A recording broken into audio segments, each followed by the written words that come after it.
All right, it's official. We are live with Benjamin Nowak, Yes. the Smallmouth Experience. I don't know. What's up? What's up, Ben? Benjamin seems so official. Can I call you Ben? Is that okay? Yeah, Ben is good, dude. Ben is good. Benjamin is like that full name that your mom gives you that you can't get rid of because, whatever. But yeah, Ben's fine. Nice. So I don't know if I'm sure some of the people here will know you from your content creation on YouTube and things like that. But maybe just give us a rundown. Like, you got a pretty successful YouTube page. You're fairly active on Instagram. Like, what do you do on YouTube? Yeah, so I got started on YouTube, I don't know, a while back. But really my main focus for a long time was just bass fishing in general. And then I took it pretty much straight smallmouth fishing. Like, my channel is 100% smallmouth. So it's like smallmouth tips, tricks, and just on the water smallmouth content. So that's really where I focus. That's where my passion is now. And yeah, I just think it's fun to have that community of people as well. Yeah, because I want to say, was it early last year or late the year before you kind of rebranded yourself from your name to the Smallmouth Experience, right? Yeah, so it was like October or December last year. And basically from then, I went from Benjamin Nowak, which originally my plan was to be like all the other YouTubers and have like vlogs and do this stupid stuff, right? And then I'm like, nope, we're just going to go super niche. Like, I love smallmouth fishing. My audience likes to watch that. And then we're just going to go the Smallmouth Experience route and really focus in there. Right. Yeah, absolutely. And so I think you're from Michigan. What part of Michigan are you from, Ben? Yeah, so I'm like right from the middle of Michigan. So like if you're looking at he's doing the hand thing. Oh, this is awesome. This is the only way to explain. Wait a minute. If we're gonna do the hand thing, like we gotta go solo layout. Give us the hand map. Okay, so if you guys don't know the state of Michigan, this is what the Lower Peninsula looks like, and I live like right here. So I live in the middle of Michigan, right by Lake Huron.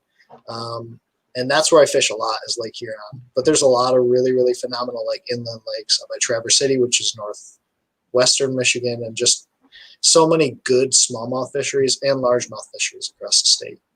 Yeah, and actually, like when I went to school at Stout in Wisconsin, yes, it was the other way they do the hand, and they would be like, "I'm from here." Like, I was like, "What?"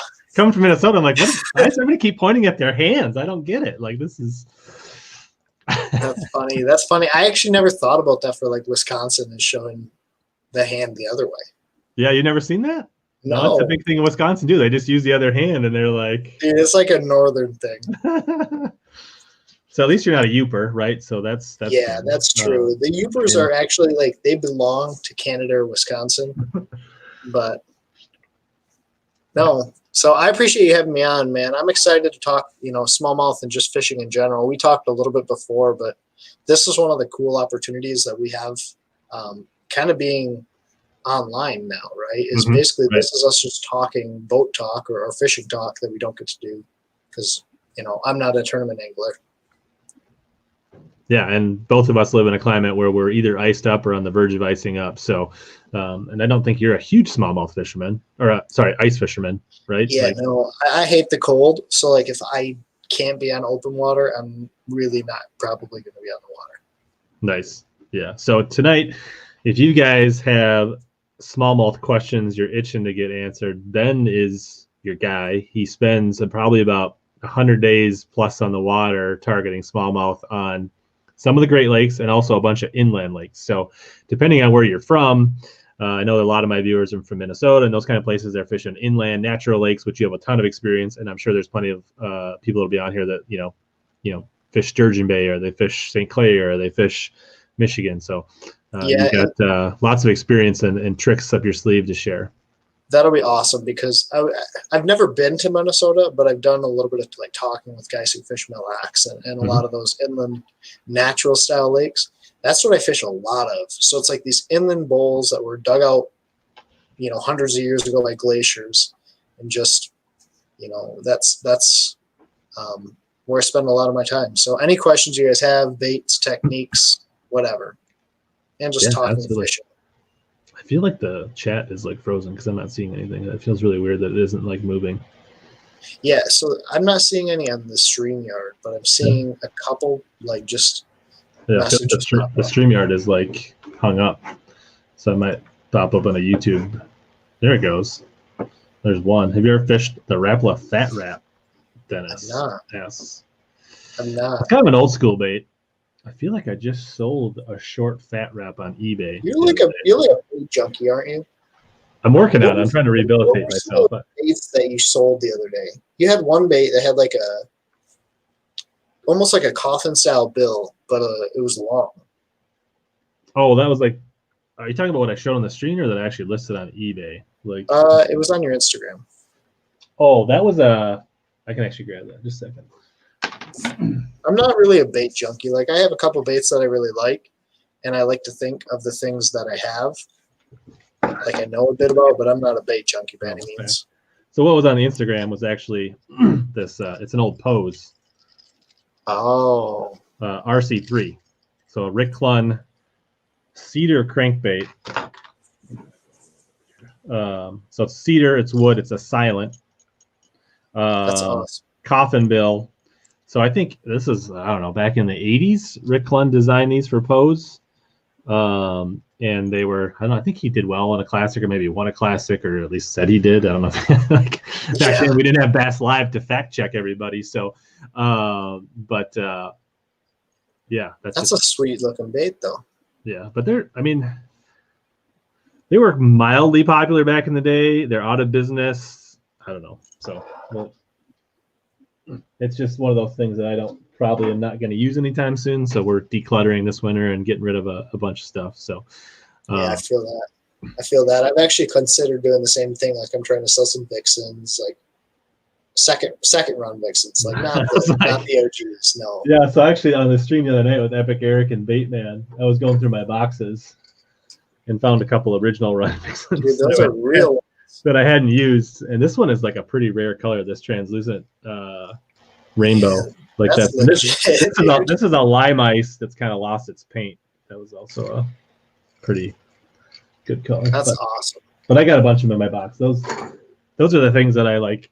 I have, and then like have stuff that like this is a pretty good bait. I mean, it's fine. It catches a ton of fish, but I've got so many Vixens and shower blows and stuff. I'm just never gonna throw this. So.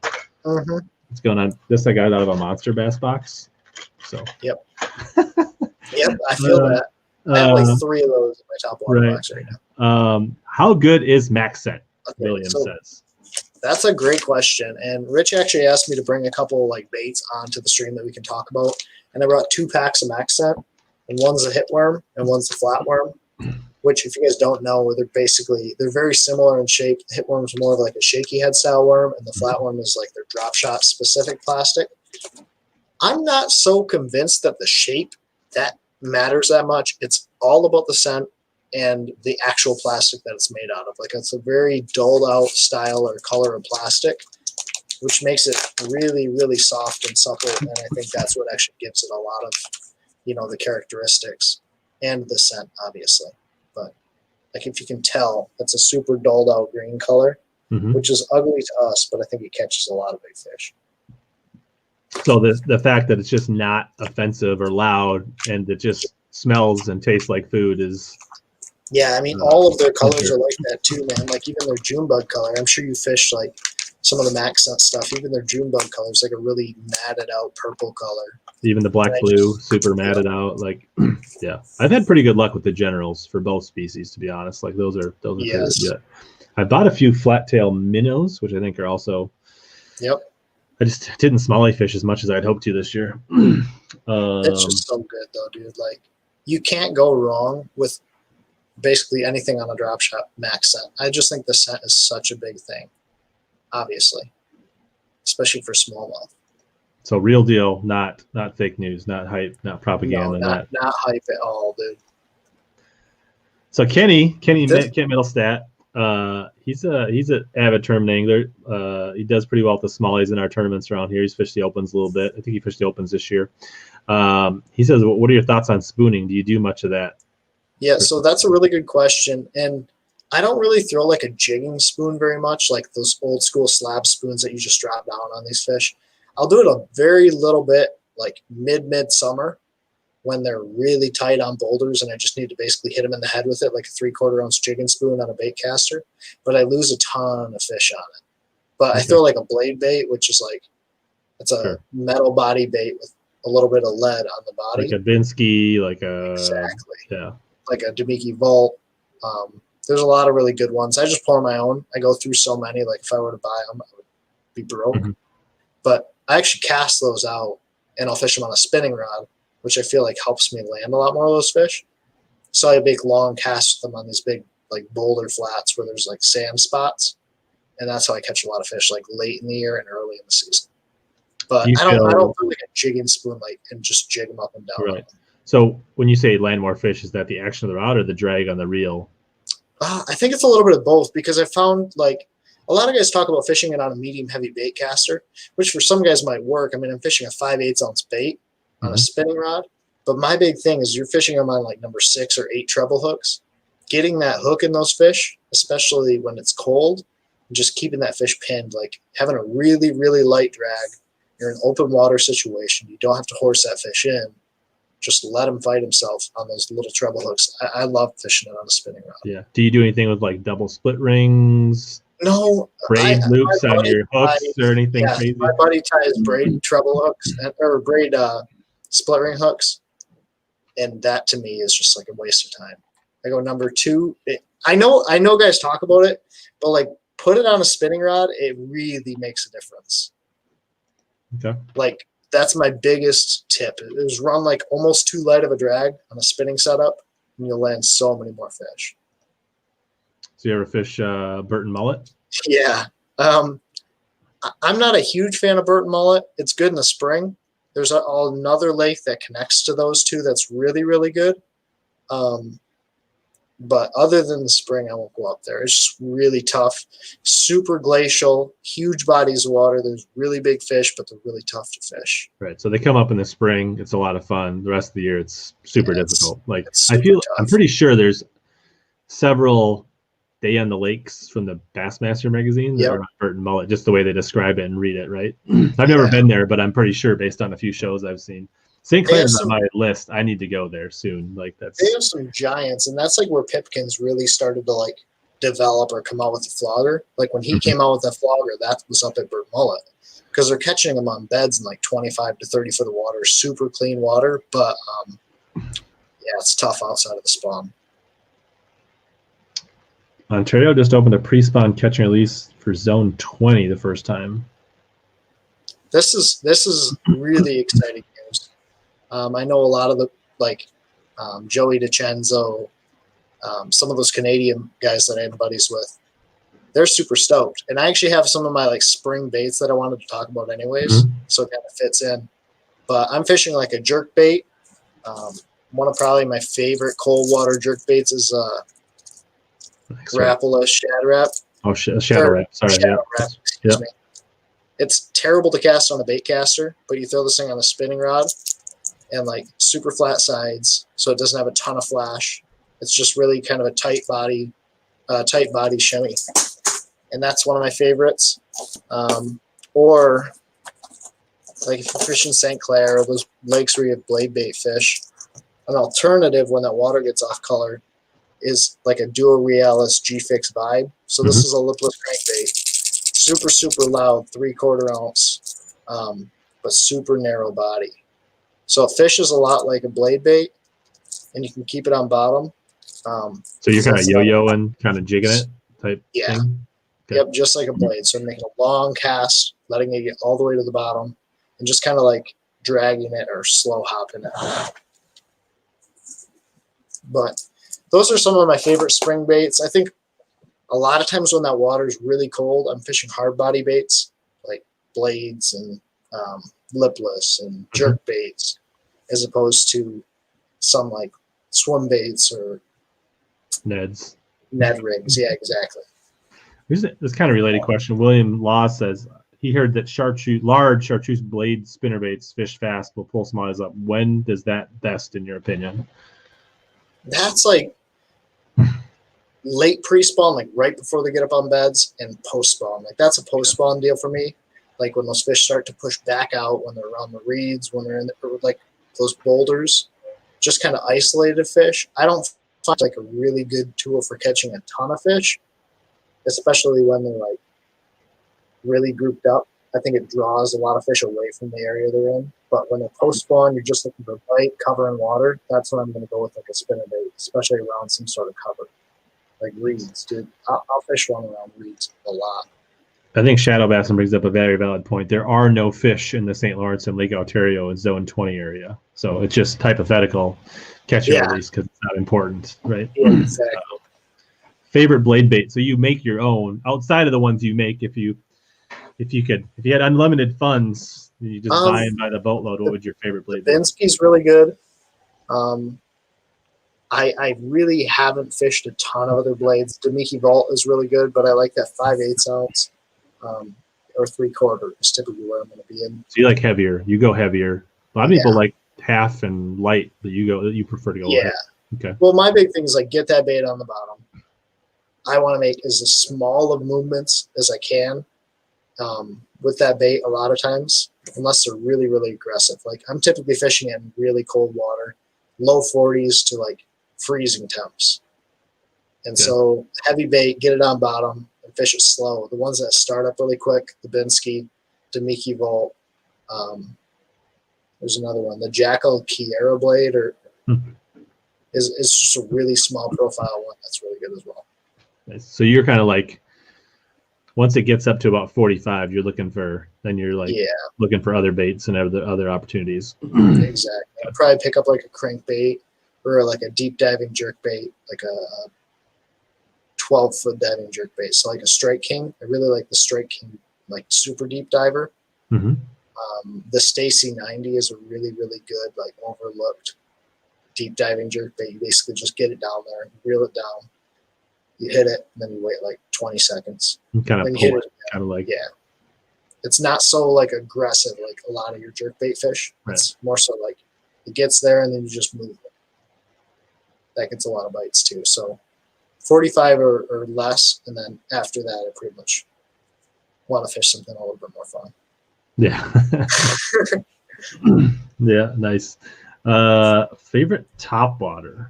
I definitely will weigh in on that because that's a topwaters or not, or I don't fish a ton. When I fish like natural bodies of water, I'll fish topwater a decent bit, but I'm fishing like those bigger topwaters. I'm fishing something that makes a lot of commotion. I'm trying to draw fish up a long ways. So like we talked about it before the show, maybe just on the show, the Vixens or the shower blow style baits. I like those a lot, like those big topwaters, or the head and one knocker. Like the one knocker and a bone is really good. I was going to ask, do you stick like to bone, or do you ever mess around with natural colors? Or I play with I have a translucent one that has like, it's more or less translucent, sort of like a sexy shad color. I mean, like really, it's kind really of like something real like exactly. that.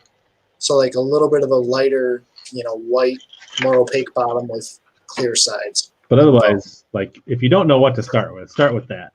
Because they'll show themselves on this thing. If they're not eating this, then go something subtle like this. That's my thought. Yep, I'm with you. But yeah, I'm a big Vixen guy. So for favorite topwaters, a Vixen, a shower blow. Those would be my two favorite for Smallies. And bigger than you'd think. You don't have to throw the small ones for Smallies, unless they're keying on really small bait for some reason. And then I'd say Yellow Magic Popper is another one that I'll play around with, but that's probably for me more of a river thing and less of a lake thing. That's what I was just gonna say, dude. Like I fish a Rico. I fish the smaller Rico a lot. I throw the bigger one, the 1/2 ounce for sure. Yeah, I throw like the tiny one, the one that's like not fun to cast. But that's a river deal. Like I'm fishing that in the rivers, like really tight to like lay downs and logs, and that's a post-spawn deal. Spinning rod or bait caster? No, I throw it on a bait caster. I throw it on 10-pound, actually 10-pound mono. I throw all my topwaters on straight braid to a short fluorocarbon leader. I just feel like the casting distance that I get, and Smallies are notorious for hitting on the ends of casts. And so, and a lot of times it takes Smallies a couple times, right? They don't always like get it the first try, or it's not the first fish, it's the second or third fish that gets the bait. And I like the thing about braid is like if I'm not sure if they have it, I just kind of pull Yep. With mono, I feel like I have to set. So if they miss it and I set, the bait moves 10 or 20 feet. It's over. With braid, and I just kind of lean into it, right? If they don't have it, it just moves a couple feet, pops back up. That makes a lot of sense. Right away, or you just start working, another one smokes it. So that's my theory on braid, and you just have to have the right rod and know not to horse them close to the boat. That's my thoughts on that. Yeah. How about bigger swim baits? You throw any glide baits or? I don't a ton. One of my favorites is a Savage Gear Shine Glide 185. It's not like a huge glide bait, and I don't fish them a lot. Like, it's a pre-spawn deal, and I just like want to go out and try to catch one on it and say I did. I've only caught a handful. I've caught like 3 or 4 smallmouth on it. Yeah, I've never been so. Yeah, I haven't messed around with it for smallies really much at all. But some guys have had good luck, and they do catch big fish on them. But I feel like you are probably giving up numbers for smallmouth for sure. Like, I don't think you have to throw the big baits to catch big smallies. I'm sure there's a bit of a rush and a bit of a. For me, it's like I did it. Like, it's like I went out and caught it on a big bait, because I think, like what you said, man. Like, there's so many other ways I can catch a lot more fish, and sometimes even bigger fish on small baits. Like, I can't tell you how many giants I've caught on a little hair jig. Right. That's like this. 1.5 inches long versus a 7.5 inch glide bait.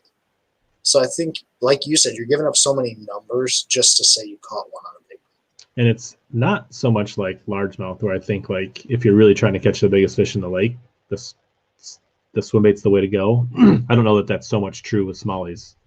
And I probably just don't fish enough. Like, if I was fishing, like I only fish for smallies a handful of times a year, and I'm more tournament focused. For sure. So a lot of my stuff is practicing or fishing tournaments. And like, and when I do go fun fishing, I really want to crack them. So like, just don't. Maybe if I was going up to Mille Lacs 10, 12 times in the spring, then I would bring out the glide bait, and because I'd be bored catching them in different ways. But I just don't get to that point very often. Well, I think too with smallmouth, like largemouth, you can draw them out of an area and you're pulling a lot of fish with the glide bait. You can pull a ton of fish with a lot of different baits. Like with a jerkbait, you can see them follow it. With even a hair jig, man, if you want to pull a lot of smallmouth and not catch them and just see them and get really frustrated, throw a little hair jig. And that thing, even though it's stupid, it's about this long, a small marabou black hair jig. You will draw so many fish to that bait that won't commit. Just won't commit. But it is such a good way to, yes, exactly. It's such a good way to get frustrated. And yeah. Yeah. I'm sure we'll come back to that a little more in depth. Chris says MaxScent. We talked about that earlier. You're all in on MaxScent. Use it a ton, right? Yeah. I also fished the old school gulp. Like, sure. I think it kind of got overlooked when you had the MaxScent come out, but like old school gulp minnow, gulp leech is still a really good. They're less hardy. They're more they're fragile. Like, the packs dry out. They don't stay fresh. They dry out on your hook. So like, I don't know. Do you think either one of them is better than the other? Like, no. Apart from the fishability, because like I think the attraction to MaxScent is that you can set it in your rod locker and use it the next day. Like, yeah, man, like your gulp is going to dry out. You let it sit out for an hour. It's like an old pork rind with toast. You're like running to the next spot. You pull it out, and it's like stuck off the end of your hook, unfishable. You have to cut it off with a pair of scissors. So I really think MaxScent is just the evolution of gulp to some degree. There's nothing wrong with gulp other than that it's not very resilient. Some of your favorite crankbaits, Dennis wants to know. Ooh, that's a good question. I also have a box of crankbaits here because cranking is one of my favorite ways to catch them. Like, if I can catch them on one technique, I'm going to be throwing a crankbait. But I think the overall theme with smallmouth crankbaits is it's typically a small body crankbait. Like, it's a smaller body overall crankbait. One that I've developed a ton of confidence in the last year, I guess 2 years, is the Dredger series by Berkeley. Okay. Yep. The reason being, and I don't have any, well, I guess I do. The reason being is basically the overall diving depth for the size of the crankbait itself. So this is a 14.5, and it dives to about 16 foot of water. Put up next to, I believe this is in Norman. Norman. Yep. Norman. Little N. Yes. Sorry. This dives to like 12 foot on a long cast, and this dives a lot deeper, like to 15 foot, and it's the same size body. So my big thing is basically going smaller body crankbaits. The Dredger 14.5 and 10.5 I really like. And then here's a sneaky one that I fished a little bit before Fighter kind of blew it up, but this is the OSP. I was just going to ask you, like, what are your thoughts on the OSP?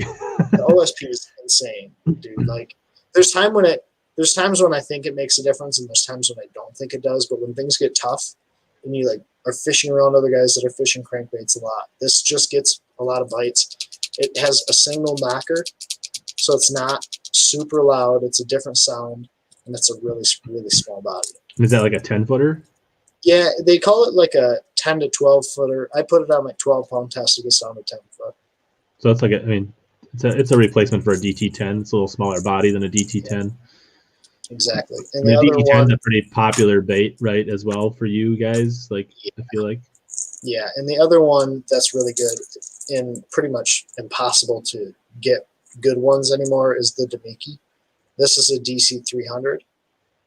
Dives to like 12 or 15 foot. But so good ones, what, they don't run right? They change the motor? I don't really know. Like some of them want a helicopter really bad, so you get them in the water and they'll just kind of spin. But I have three or four that are good ones that I like. But again, small body profile, similar to the OSP in body shape and size. Just small body. And a mix of natural and bright, depending on the day. Yeah, just what's water clarity.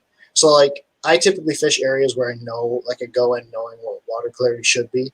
If it's dirtier than I normally think, I go to like a white or a chartreuse base.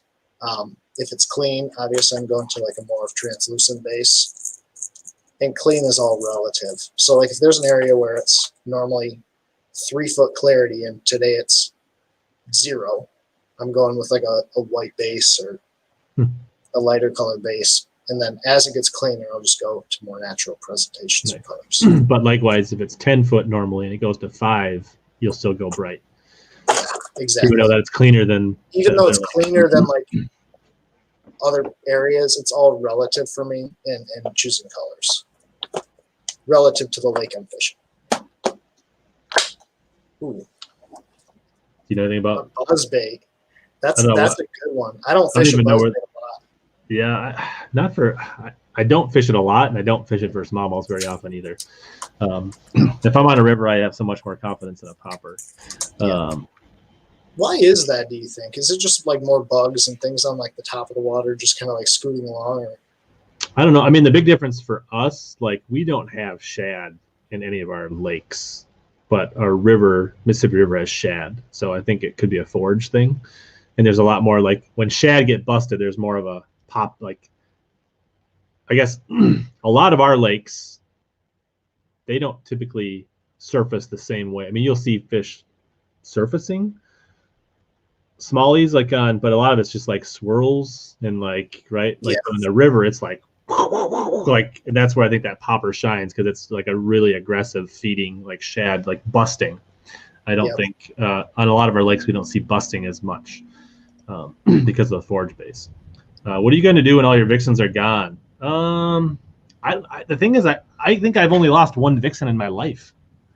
Yeah, I don't lose topwaters. That's another reason I like to throw them on braid because I never lose them that way. Yeah.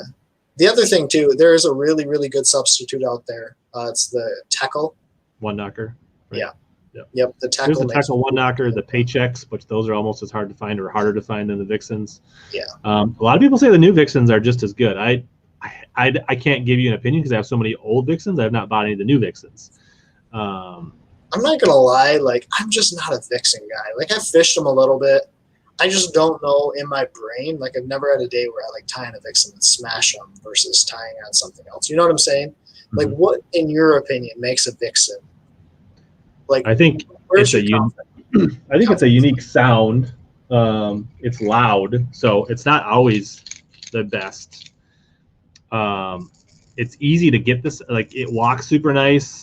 I mean, the walking actions of baits, they all vary a little bit. So I think it's a combination of the walking and the sound. I don't know. I just have a confidence that I've caught a ton of fish on it to some degree. Like that's really when it comes down to it.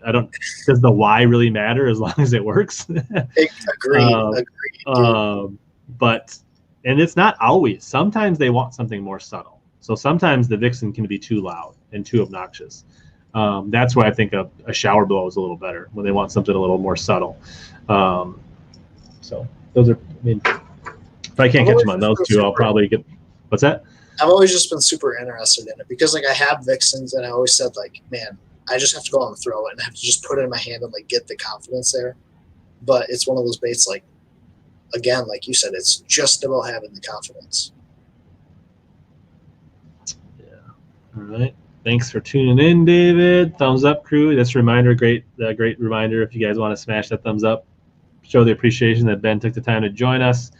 Yeah, why do smallies move so much on the Mississippi River? I don't think that's unique to the river. They just move a lot all the time. I don't know. What do you think? They're just like always about feeding and always like they're not super cover oriented, right? Like you're looking at largemouth that are super cover oriented. Like they want to be in the grass, they want to be on the wood, they want to be, in the cover. Smallmouth don't care as long as they're able to eat.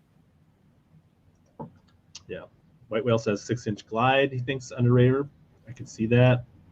Can we deep dive into hair jigs? Yeah. Let me get caught up on comments, and we are for sure going to deep dive on hair jigs. Let me just catch up. Thank you, Z-Fish. Favorite MaxScent. I think we talked earlier. You said flatworm, hitworm, flat minnow. You don't care. Hot take. Really, if you're just going to buy a hitworm, it's way more versatile than a flatworm because you can like cut off a little bit and have basically the same bait. Make it a Ned. You can cut it in half. Make it a flatworm. You can drop shot it. You can wacky worm it. Yeah, exactly. So many different things with the. It's not sold out on every peg. That's the other thing. Best technique for flowage with dark water. I don't know. I would say the Mississippi River can be that way. Honestly, for finding fish, a white and chartreuse swim jig is really good on the Mississippi River with a grub or a paddle tail. I don't know. What are your thoughts?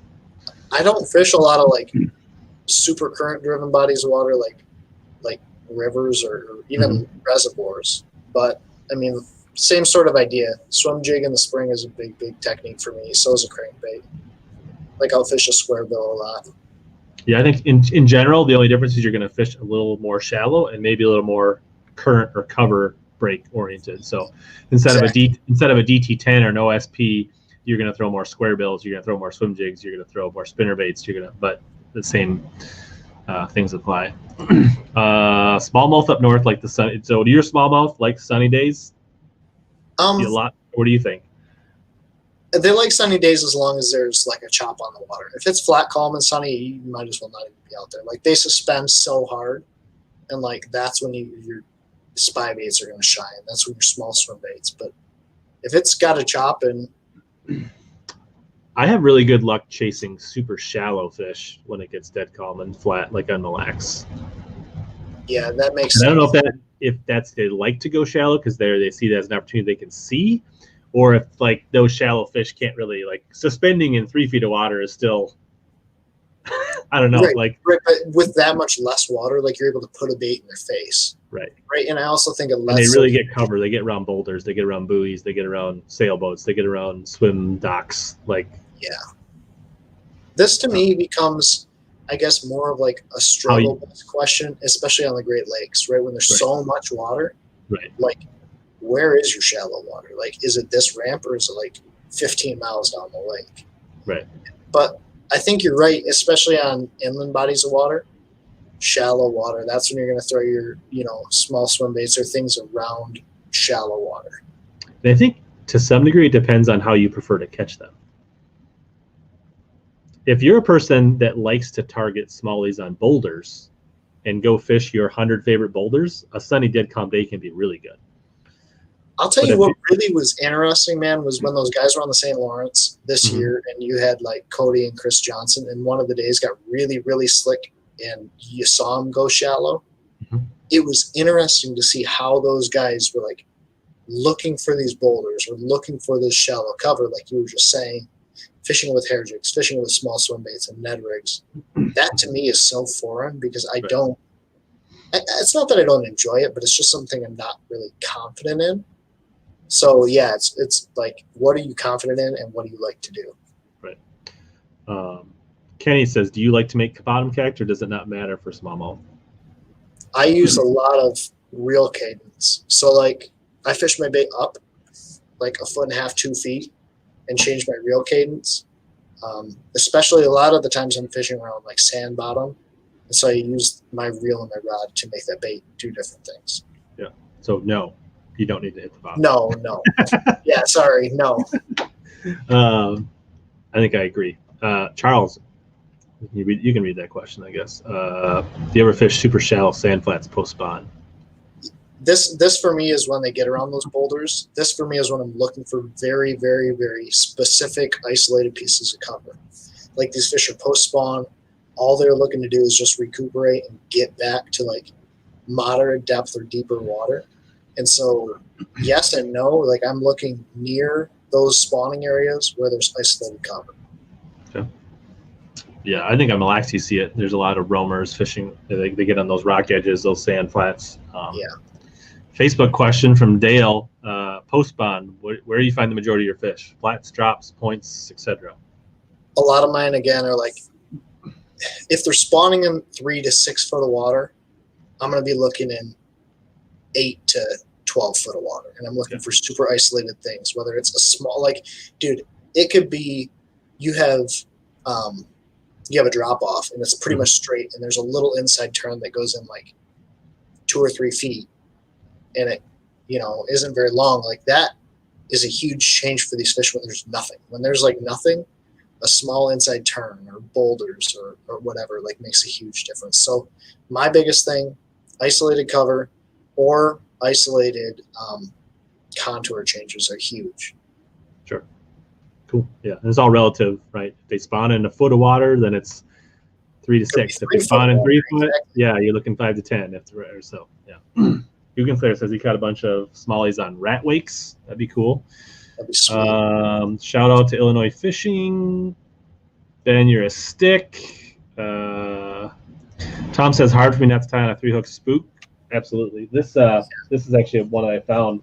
This old Zell and Signature series that I need to fix the back. But that's old 3-hook Signature series spook is a really good one. Largies or smallies for sure. How much do you guys think social media helped you being a better bass fisherman? That's an interesting question. Maybe we'll probably have different perspectives because I think I'm about probably 10 years older than Ben. So maybe more. I'm not sure. Yeah, that's a really interesting question to me. I mean, honestly, because I didn't. So you can kind of give your answer, and then I have probably a little bit different answer. I mean, accessibility, I would say not, I don't know if social, I guess it depends on what you define as social media. I think the access to live, the access to video content has made a big difference in shortening the learning curve for everybody. Now, that's been so for me in the last 10 years or so, that maybe 15 years where it's really shortened the curve. Back when I first started fishing, when I was reading Bassmaster. I was watching TNN Bassmasters like when I was a kid, right? That was 20, 30 years ago. But I do think like as far as like learning new techniques, learning about new baits, learning how to set up my electronics, the next time when I get the new version of the Hummingbird or the Helix and I'm like trying to figure out how to link it or do a new feature, like that stuff all speeds it up super fast. And instead of, I never open up a manual anymore. The first thing I go is go to YouTube and search it, like to get a visual example. So I think, and then secrets just don't stay secrets as far as baits, lakes, techniques. Yeah, that's the big thing. Example, yeah. Dude, like, and that's just one that comes to mind. I mean, it happens every year. Baits just get blown up on social media, and unintentionally too. For me, I think that's really one of the ways that I learned. Like I told you, I had a mentor that basically got me into tournament fishing, and he taught me how to fish a jig, right? And that was what I knew how to fish. But I didn't even know that bass fishing was a sport until I was 17 or 18 years old, and I saw Ike and Ellie on City Limits fishing. Like I never grew up around it. So for me, social media was like the only way to kind of learn. And when I say social media, I'm talking like YouTube and even television. Like in 2013 or 14 when I started, or 12 when I started getting into it, like I had to learn through those guys on TV or in Bassmaster magazine. Well, or at least they gave you the idea, but if you don't go out and put it to work on the water, right, then it doesn't matter. Yeah. Like you can't learn almost anything just on social media unless you go out and practice it afterwards. Right, but it definitely like it teaches you the things that like the ultra basics, and then you can, like we said, man, like the Vixen thing, where it's a bait that everyone says should work. It just gives you the initial confidence you need to go out and actually make it a confidence for you, or learn a technique, or understand why inside turns make sense for smallmouth. Because I can tell you all day they do, but until you go and you put it to the test on a glacial lake where there's a small 3-foot depression, it means nothing. Or you find what a smallmouth turn or what a inside turn on your lake is. What does it look like on your lake? It might be different. It could be a weed line. It could be a sand drop. It could be a rock ridge that makes it a rock finger that has a bend. I mean, yes. That's a good question, though. Yeah. Illinois fishing. What do you guys think about the Guggen Slim Shake? I think it's another trick worm. I don't know. I've never fished it, but it's just another finesse worm, in my opinion. Where are we from? I'm from Minneapolis, Twin Cities area, and you want to show them the hand quick? Michigan? Yep. This is Michigan, and I'm from right here. We went over that in great detail earlier, Simon. So if you want a full geography lesson on Ben's hand, you'll have to rewatch the beginning. How did Drew's crawl color become one of your favorite color for TRDs? Okay, so this actually came up on one of my live streams like 2 years ago. There was a guy out west who's like, dude, you need to try the Drew's craw color and the hula stick. And I've been throwing TRDs and been okay with them. But Drew's craw is just a super natural craw color. Like it's a green pumpkin back. It has a little bit of orange and black flake. And then on the belly, exactly. It's so good. That's funny because I grabbed a couple bags out of my boat just to like have some baits on hand in case we want to talk about something. And there's a hula stick. That is like one of my all-time confidence Ned rig baits. Pretty sneaky Nico bait too. Yeah, super calm high sun. That's a good time to try the hair. We have not used I have not used the Guggen Slim Shake. I don't know if you nope. Best conditions for smallies in the Midwest. I think sun, a little bit of chop, a little bit of wind. Yep. We talked about that. What's up with you and TFO Ra, or what's your favorite? Yeah. So I got with TFO at the beginning of last season. Overall favorite spinning rod is a 713. It's a 7-1 medium light-ish spinning rod, super versatile. And then best or favorite bait casting rod is probably the 735 or the 745 crankbait glass rod they're coming out with. Nice.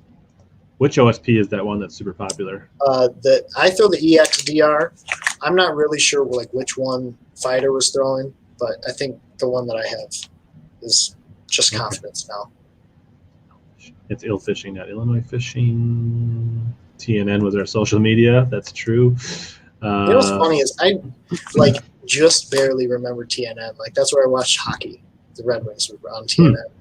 I don't remember seeing hockey on TNN. Interesting.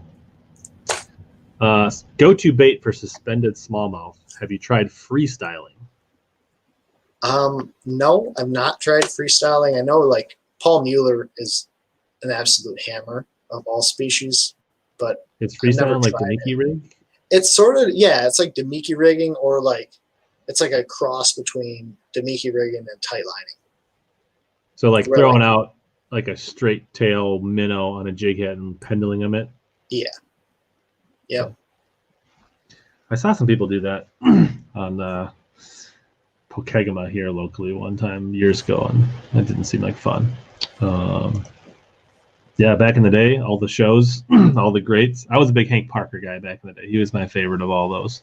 That's what I was going to ask, is which one did you watch, or who was your favorite or idol when you were getting into fishing? I would say of all those, Hank Parker I thought he was the most relatable, and I think partly because at that time he was still a tournament, or he had just come off being tournament fisherman. He was fresh off a couple classic wins a decade apart. I don't know, something about him. he came off as not super salesy. I don't know. I related to him more than a lot of these other guys. Yeah, that makes sense. Carolina Bass Hunter says he lived in GR, so Grand Rapids, but I don't know if he's talking about Grand Rapids, Michigan, or Grand Rapids, Minnesota. Ooh, so I'm not sure. That's a good question. I always got those confused. Like I remember I was looking at G2 Gem when I was in college, and they're in Grand Rapids, and I'm like, dude, they're only 2 hours away. And I'm like, oh no, Minnesota. They're 12 hours away. Victor says, "Yo, what's up?" Oh, the great Cade Laufenberg. When are you shaving the beard and going straight stash like Hank Parker? I don't know. I don't see it. I just every once in a while when I bring it short, I'll like leave it, and I'm just like, I don't know if I can do that. So, funny story about Cade. He has no idea who I am, but like I remember watching him fish for UW Stout or UW. I think Winona State. Winona State, yeah, dude. I remember watching him on like FLW college fishing back when college fishing was like really cool, where you got the boats and whatever, but just crazy. Yeah, he's good. He's a good dude. He's been on my stream a couple times. We've hung out. We fished against each other in tournaments. He wouldn't take me out in his new Phoenix this fall, even though I hinted at it. But thanks for nothing, Cade. This goes to Ben. What's the Livescope like with the A-Rig? I don't really like. I actually don't use my Livescope very much to watch the bait itself. Okay. And I know it sounds crazy, but like I'm using it to locate structure cover, things that I can throw at. And then just like sonar, I still think there's a ping, whether it's maybe not as strong as sonar. Like I like to turn it away from what I'm casting to when I'm casting to it. So you're looking to try to see a pot of fish, and you sometimes turn it away and make the cast. Is that what you're saying? Yeah, I've seen it, especially on super pressured bodies of water where it makes a difference. Or not even necessarily the fish, just seeing the whatever I'm throwing at. So you can get by with 360. You don't even need Livescope. Yeah, I don't know about that. It's funny. Some of the guys at work joke. They're like, "Dude, you would be nothing if you didn't have Panoptics or Livescope," and that's pretty fair.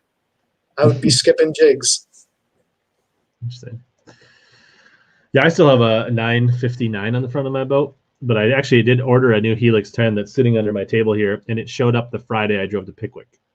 After I got here. So I had fully intended it to get it all rigged up for some doing some offshore stuff at Pickwick, but it showed up the day after I left, which was so Kate says yes I do. So I don't know if that means he knows who you are, maybe. That's sweet. All right, we're caught up on the question. So now it seems like where do you want to start? Do you want to start with hair jigs? Like that's a pretty early spring bait, right? Like that's a good pre-spawn.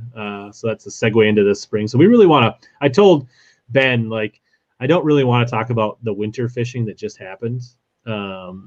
I want to eye on the prize. I want to look forward. I want to start thinking about melting water, warming water. I want to talk about early spring and go from there. So, yeah, and it's funny because for me, a hair jig had always been you cast it and you reel it like 2 foot under the surface and 6 foot of water or whatever. Now I'm going to tell your stream this because I'm not going to tell mine at this, but that's actually a bait that my buddy kind of figured out a special deal with. Putting it on like a 3/16 or a 3/32 ounce hair jig, a little bit heavier, and letting it sink. Right. And we ended the season catching fish on the bottom with hair jigs in like 20 foot. So counting it down. Yeah, dead sticking it. So like literally throwing it out and fishing it like a jig. Yeah, not even fishing it. Almost like a Ned rig almost. Yeah, just sitting it, just like doing nothing until a fish. As little as possible. Yeah. So good way to lose a lot of hair jigs. It's a great way to lose a lot of hair jigs and lose a lot of hair. Like it is not a fun way to fish, but it catches big ones. Sure. You think honestly, that's more of a? Is there a certain is that a cold water technique? Are you like all? I think it's a cold water technique. It's also a technique like super pressured fish. Like it just is super unintrusive and. A lot of our fish, I think, actually feed on bugs. Smallmouth in particular, like feeding on dying bugs in the water. It doesn't look like anything. And it's just a super easy approach that these fish fish. I heard you allude to that on Rudd's stream the other day.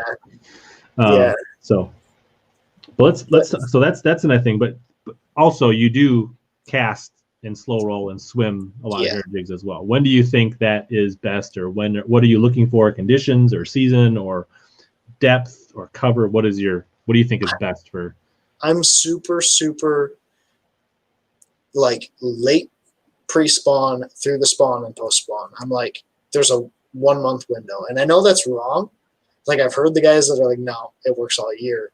But for me, my main confidence is late pre-spawn, when those fish are starting to push up on the flats and get kind of squirrely, through the spawn, and then through the post-spawn. That's and when conditions-wise, do you think calmer days, sunnier days? Those fish just have to be shallow. Okay. So, like, those fish have to be shallow. They have to be kind of roaming, and they have to be around those shallow flats.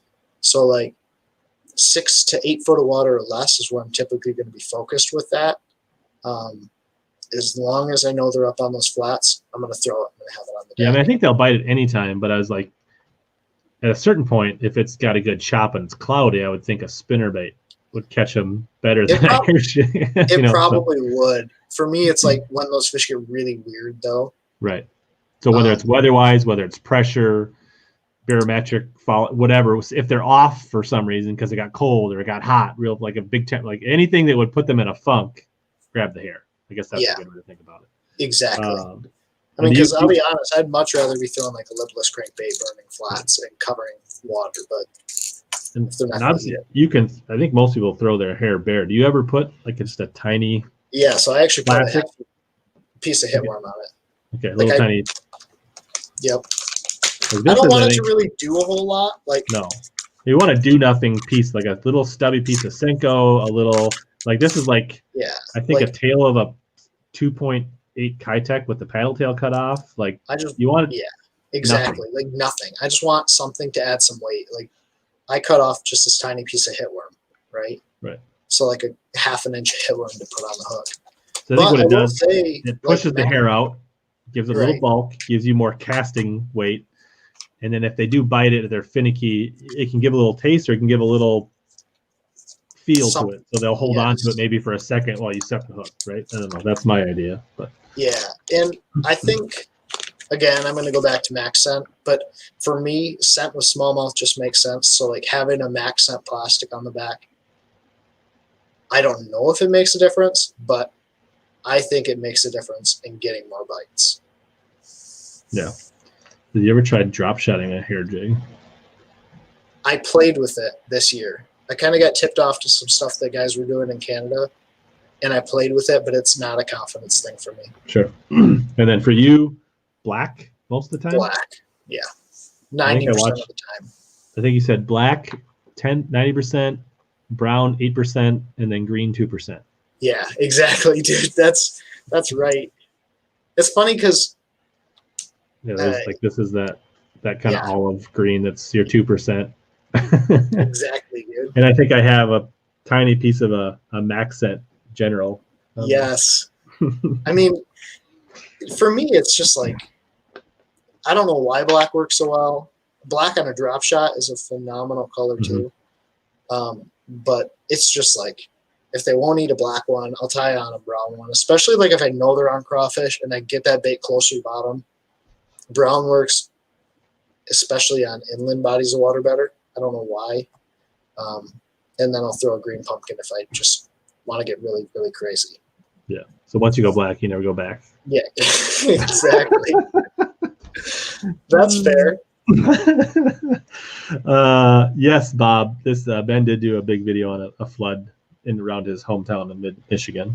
So hey, I appreciate that, Bob. Yeah, it was insane. So a lot of the videos that I fished in past years, or a lot of the videos you've seen me fishing in the past years, were on the bodies of water that flooded. And what's really cool, and it's sad at the same time, is like, I hate one of the lakes that ended up getting flooded. But for some reason, the week prior to the flood, I went out and fished that lake and actually had a pretty decent day. So it was cool to like have that and have that filmed and recorded. That moment. I appreciate it. Yeah, like I finally had success, and I'm like, damn, I'm going to go back out there and catch some more fish. And then it flooded. But nice. Insane. Yeah. So, all right. So last call for hair jig questions. Then we're going to move on from hair jigs. Yeah, we'll talk about rod just really quick. Yeah, let's talk about the setup. What do you like for, I mean, like your rod, reel, braid, fluoro, like the whole thing? The rod I'm throwing, a lot of times with the hair jig, I don't need a super sensitive rod. Like a lot of times they'll just bite it and your rod will load up. So I'm throwing like a 7.6 medium light or like a light rod and pretty much fast. Like a 7.6 medium light fast is a great rod. And then reel, like a 5 or 6 speed reel. Doesn't have to be crazy. A 3,000. You want a big reel though. 3 or 4,000. Yeah. You want a bigger reel. And the reason for that is it helps that line come off a lot easier than like your smaller 2,000 or 2,500 reels. And then lighter line really, really, really does make a difference. When you're trying to cast something that weighs 3/32 of an ounce, like having 8 or 10 pound test braid is as heavy as you want to go. And then 5 or 6 or maybe 8 pound fluoro carp. How long a fluoro leader do you like for your hair jig? I played with a longer leader. In my brain, it was like, it'll help it come off the reel better. But the problem I had was it would jump ahead of the bait. So I run like maybe, I don't know, an arm's length, so like 60-inch leader, just enough to get it inside the guides. And then when I cast, it sort of shoots out pretty straight. So nothing crazy. 60 to like 6 feet to 10 feet. Sure. So basically 1 or 2 rod lengths. Like you don't really want it going into your reel much. No. Not too much. Yeah, Which is I'm the same. Like I like a Dobbins like 1 or 2 power rod. I think you want at least a 7 foot, 7.2, 7.4, 7.6, even better. A big reel, 8 to 10 pound braid, 6 to 8 pound fluoro leader. Yeah. I'm all 100% same thing. What's up, Sean? Sean. Yo. Sean Lai, the man. So yeah, that's hair jigs. So what else that early pre-spawn, before spawn, what are some of your other, like as things are warming up, we're getting into the 50s, we're not quite spawning, like what are your tricks? What do you like to do? Like I got really big on this duo jerkbait bite last year. Like this seemed like a bait that I was just throwing a ton, dude. The 100 size. So it's a little bit smaller than some of the other jerkbaits, but it's a really, really round body jerkbait. So it flashes a ton. I don't know what it is. I just had a ton of confidence in it. And the other thing, again, is basically worming a lipless crankbait. So whether that's that duo that we talked about earlier or the LV500, like it's just a bait that I have a lot of confidence in. When those fish are, before they're like up on the break, when they're in that deeper water, kind of acting weird, worming a lipless crankbait. And what that means is just dragging it slow hop. Really small hops, not like snapping it. You're just kind of like. Right. And it can get some really, really big bites, especially on like natural lakes where those fish get kind of weird, like glacial natural lakes. They're off that first break. You find some sort of isolated grass patch or sand in the middle of a mud flat. That's where I'm going to be basically doing that. Nice. What rod do you throw your jerkbaits on? Logan wants to know. So I'm a little bit weird. I throw it on a 7. Yeah, I know. Wait, I have to tell you. I throw it on a 7-foot cranking rod. It has a really short handle, though. For me, like having a short handle is important. I don't want to get caught up in my arm, in my armpit, but I want to be able to make a long cast. So instead of going like a 6.6 or 6.9, I go 7 foot. It's got a snappy tip to it, and really that's it. Yeah. Something else as well. Similar for me, I use a Dobbins 704 crankbait, the graphite version. Yep.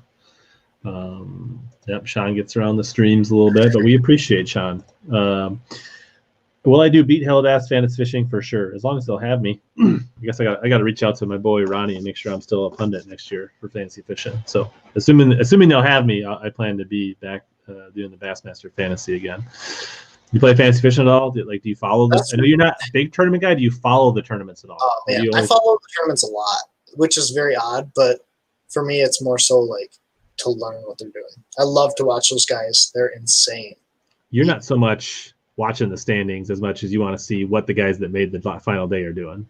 Yeah, and even so, a little bit of backstory on me. Last year, I followed around some guys on the FLW tour, doing some photos and video stuff for them. Okay. Some videography and okay. What it showed me is there is an insane amount to learn from even the middle of the middle finishers at a tournament. So like what the difference is between a guy that finished in 50th and a guy that finished in 10th is like this much. Right. Like it's so small. So even like just an ounce of information from those guys is insane. Yeah, we've actually had a handful of guests on the live stream of guys that not necessarily didn't have the tournaments they wanted to have in the seasons they wanted to have, and broke down like, you know, what were those things where like you went in, you had good tournaments. Like I know we talked to like Destin DeMarion early in the season, and we talked to Bob Downey, and early in the year, neither one of them had the elite season that they wanted. We really like went into like that like nuance of like, you know, like it was this close. Even Austin Felix, I think he came out in the second 2 seasons in, and like he ended up almost winning Angler of the Year. But in the beginning of the year, he was like, so. Dude, Austin Felix is like ridiculously good. Mm-hmm. I think he gets overlooked, but he is so good. I don't think it'll be long. He won't be getting overlooked after this season. So, Sean asks, do you ever start downsizing your jerkbaits at all? And if so, when, what? Not really. The one you showed was a pretty small jerkbait. That was a size. Yeah. I don't have my jerkbait box. So the 100 size is a little bit smaller jerkbait. Most of my jerkbaits are right around this size. My biggest thing is the sides on my jerkbait. So as things get colder, I'll go to a flatter side jerkbait, something that's not going to roll as much and flash as much.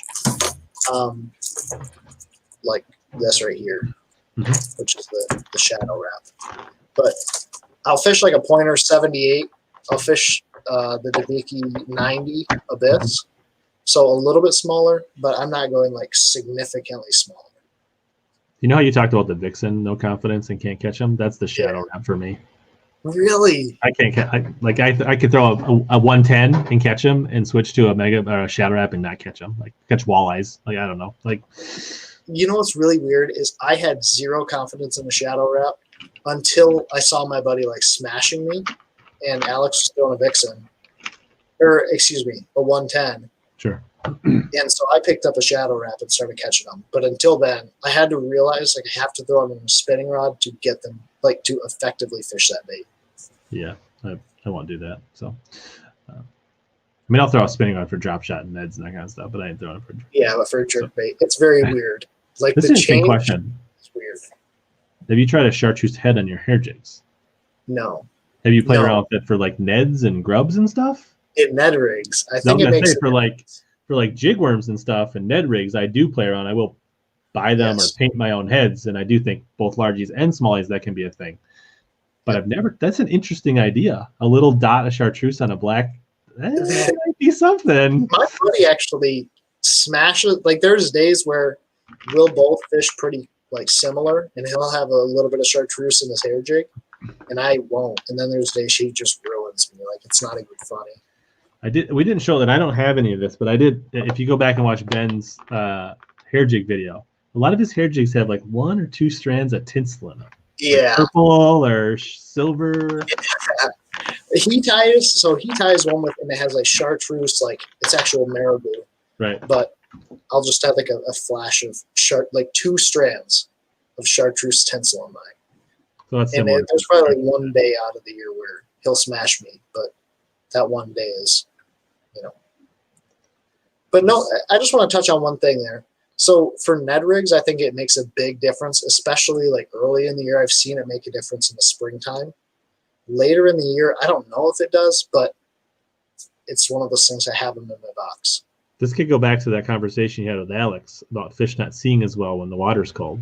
Yeah, that's kind of like I was like walking my dog going, like my gears are just turning. That's where my brain went. When like that came out of my mouth, I was like, oh shoot, Alex like literally just had this conversation with me. But like through the spawn, I've seen it make a difference, especially like looking at them on beds. Other than just like me visually being able to see it, I feel like those fish will commit to it a little bit easier. Maybe sometimes than a green head or a white head on a Ned. Yeah, I've also heard baby blue can be really good.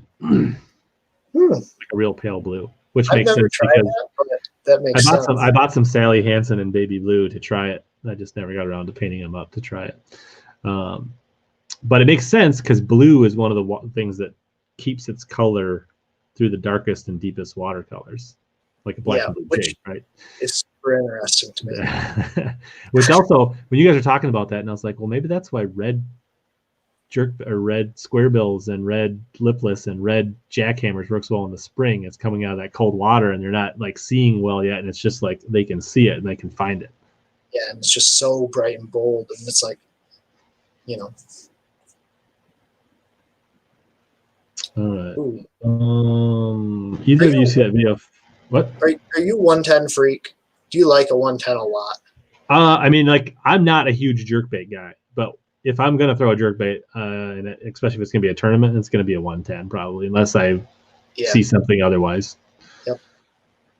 I mean, they're expensive, but like, also I don't lose. I mean, even we fish natural lakes with pike, I don't lose that many. Like, no, I mean, dude, I fished this all spring, like all fall, and I've not lost it. There's like so much hook rash, and it's been beat up, so I don't really lose a lot of jerkbaits. Yeah, but I think you can't go wrong with a 110. We see the video about using deep diving jerks in wood and the lip to snag less. Yeah, I did see that in one of the interviews on one of the streams on something. He was talking about using the deeper diving jerkbaits, but not necessarily to fish deeper, but the bigger lip acted like, the way he explained it, was like a square bill jerkbait. So it would come off cover better. So he was not necessarily to fish deeper, but he could fish through cover better with a jerkbait using a deep diving bill. That's crazy. Like, I remember that was one of those tournaments that was so late in the year. I'm like, I'm sort of like tired of tournaments. But Alex basically told me I had to tune in. I didn't really watch it that closely. That's interesting, dude. Yeah. And like playing with hook size. Like, the other thing he did that was super interesting is he's using a 3-hook jerkbait, but he was still wanted to suspend. So we'll get to those questions, E-Fish. So instead of throwing 3 like number 6s, he went to 2 number 5s, like 2 number 4s or 2 number 3s. So he just skipped the middle hook, but 2 of those bigger hooks weighed the same as 3 of the smaller ones. But he felt on Lake Fork, if he was going to catch a 7-pounder, he had a better chance landing them on 2 big hooks versus 3 little ones. Dude, like, that is such an insane bit of detail. There's a tactical video where they like weigh the hooks and the split rings and everything.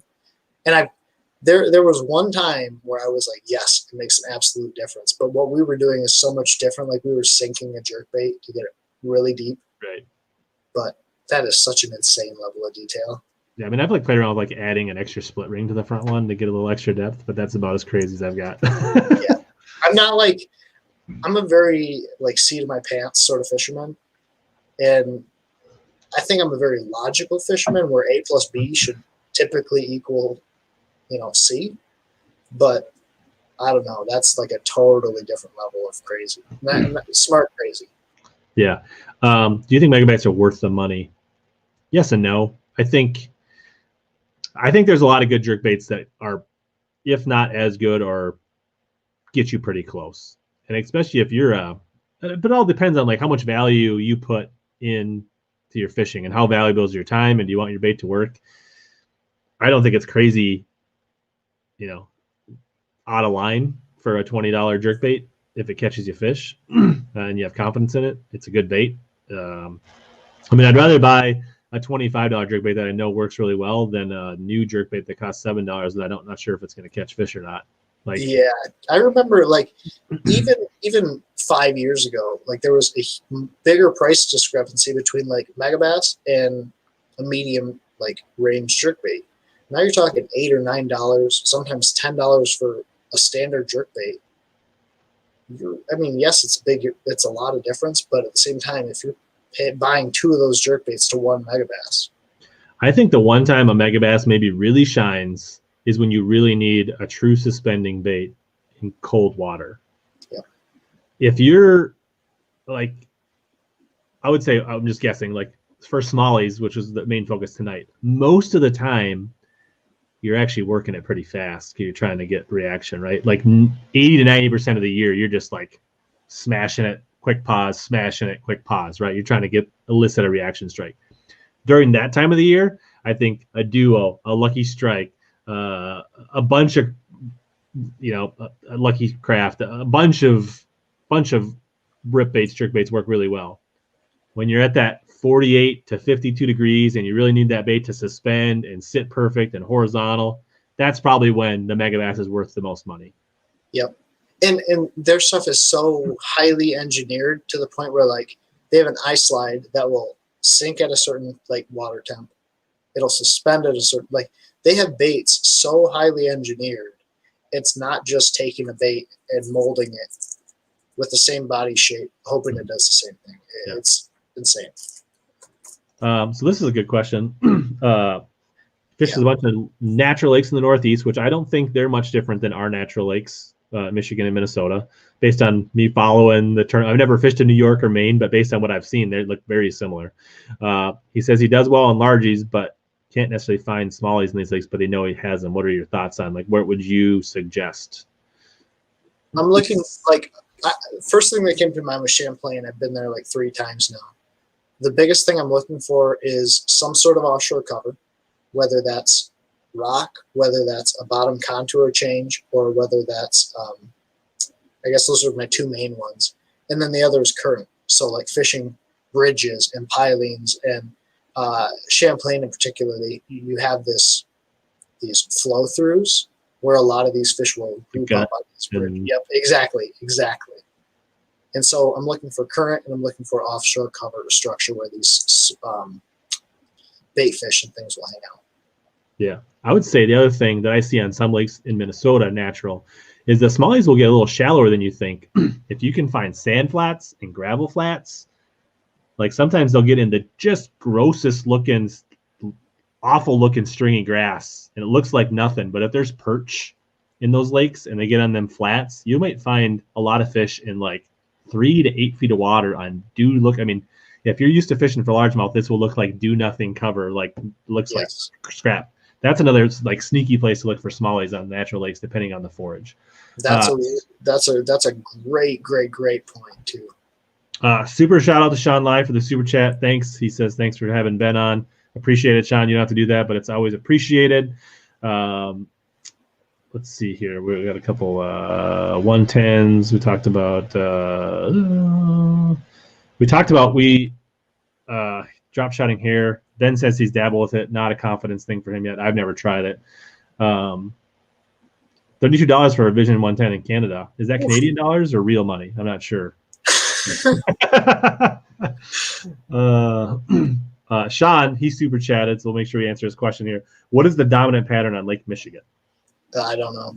Lake Michigan's so tough. Like, that lake has my number all year long. Like, Traverse City kills me up there. Yeah, and he's mostly bank fishing, which is even more frustrating, I'm guessing. That's so tough, dude. Although he said the Illinois state record was caught off the bank last year in Chicago. Yeah, it was on a Ned rig. There you go. That dude.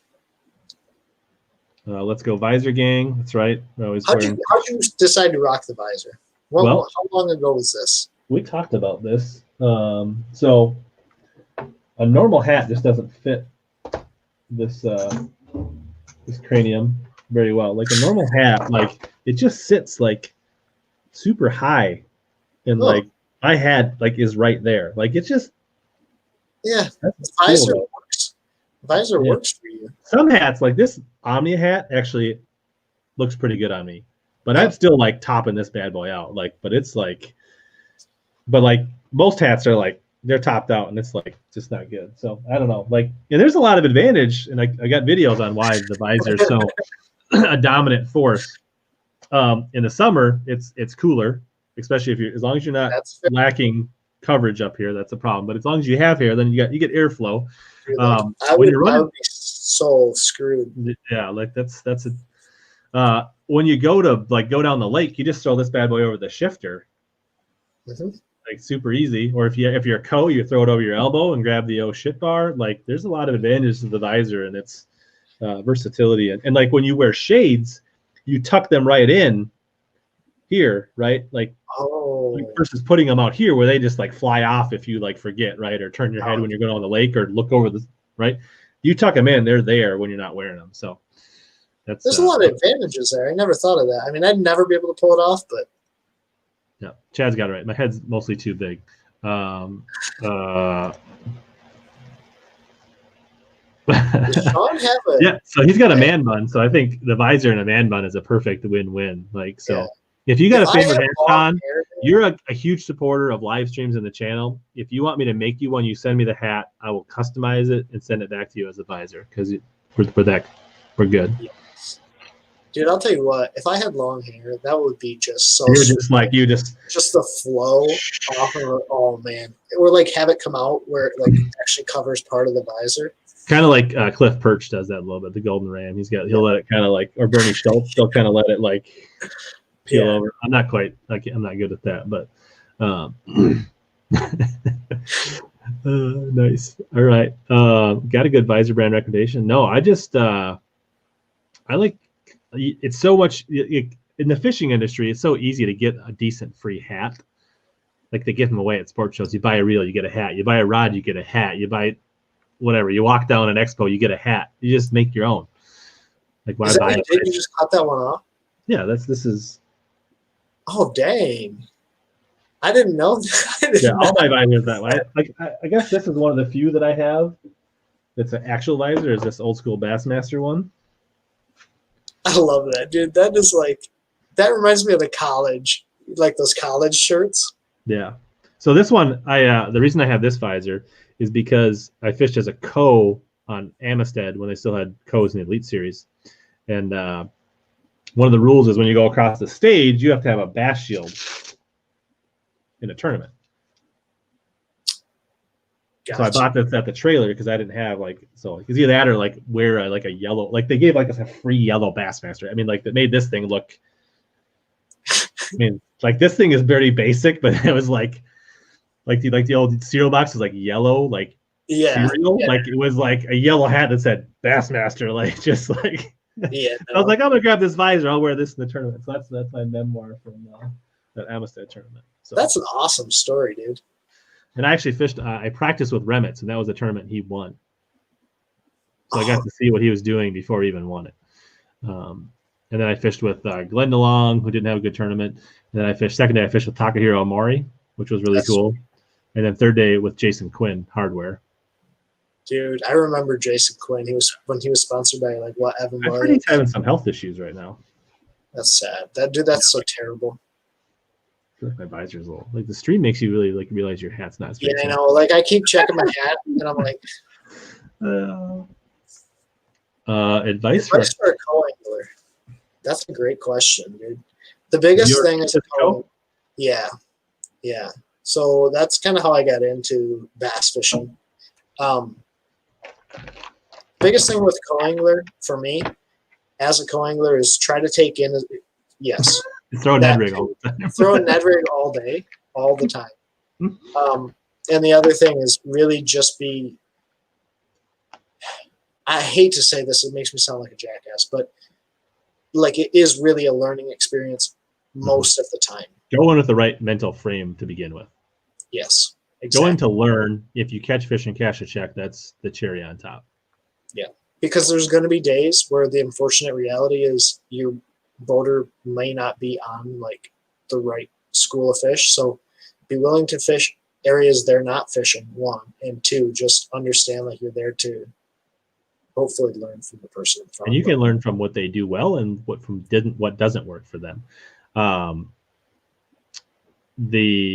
I think I would say taking it a little further, there's some really good. If Chad Smith was on Bass University maybe 6 months ago in a co-show. Go find that show. It's really awesome. But you're always around some kind of fish, even when your boater's not catching them. There's opportunities. Like you said, you may be fishing in the middle of a gut or throwing at weed clumps while he's fishing docks or something. Like, be aware, take your opportunities. I think you need to fish, know when to fish different or when fish similar as your boater. Have a finesse technique that you're super confident in, whether that's a Ned rig, whether that's a drop shot, whether that's a shaky head. One of those three got to be your like secret weapon. Like whichever one of those, like that's got to be like your fallback, right? Something like that. And then, if he's throwing his square bill, Like either you need to slow down and pitch behind them, or maybe you can, if it seems like that's really a horizontal deal, you throw a spinnerbait or a swim jig or a chatterbait. Like rarely is he so on him that you're going to want to throw the exact same thing in the same orientation that they are. That's such good advice, dude. And I forgot about Chad Smith. That immediately made me think of Justin Lucas, who obviously is like one of the best. Which back in the day, I guess that add to that, Nico rig, that could be your fourth option. He dominated as a co with a Nico rig 20 years ago. Yeah. And like, dude, it just being able to effectively fish and pick apart water that you might consider dead water is such a good such a good I guess skill to be able to have too, even out of the front of the boat. Anything on the horizon with Pure Fishing or Temple Fork we should know about? Temple Fork's coming out with some new rods, and actually going back to the hair jig thing, I can't say a ton, but we prototyped the hair jig rod that will be coming out next year at ICAST. Nice. How long do you think it'll take co-anglers to start bringing their own Livescope? I actually saw that in one of my group chats today in Instagram, and I don't know how that, like, if you're gonna bring your own Livescope, the thing of the co-angler, like if the boater says it's time to go, you better have your stuff packed up in about 15 seconds. So if you're gonna have a system, it better be really portable, and you better really, I don't think it's needed, honestly, as a co, but that's just me. But yeah, I assume there would be some that will be pushing the budget or pushing the envelope, but I wouldn't do it. But yeah, I really want to go back to like the benefits, like what I would personally consider the true benefits of Livescope or forward sonar, right? Like for me, it's just straight. Yeah, mine's not. I've just given up. The glass broken. I can't I'm just like, ah. Yeah, I know. No, for me, the real benefit is just truly understanding what you're actually throwing at. And out of the back of the boat, a lot of it's very visual or like trusting yourself. Like if your boater's casting towards the shore and he's bank fishing, like trust yourself to throw out towards the break or out towards, hopefully there's a grass clump. I don't think it's necessary either. Yeah, I think also like a lot of times if they leave the side scan on, you can see a lot with side scan. And also the down sonar, like there's like when that episode I told you about Chad Smith and that there was another gentleman, I don't remember his name out there. They talked a lot about like keeping your eye on that sonar and dropping on fish out of the back of the boat and having a drop shot ready and going with a heavy drop shot so you can get down like super fast. So I really don't think, I'm sure there will be some, but I don't think it's really needed. And another thing, when you're fishing like a Great Lakes or St. Clair or a smallmouth body of water and your boater is like dropping on individual boulders, your boater can't troll, and you technically can't troll, but if he's moving and he's looking for another boulder and you have your drop shot out and it just happens over one. Yeah, like there's so there's many fish straight out the back of the boat. Yes. And what they talked about is like if you like Smallies sometimes have a pretty big strike zone, and some of these boulders are pretty big. Yeah.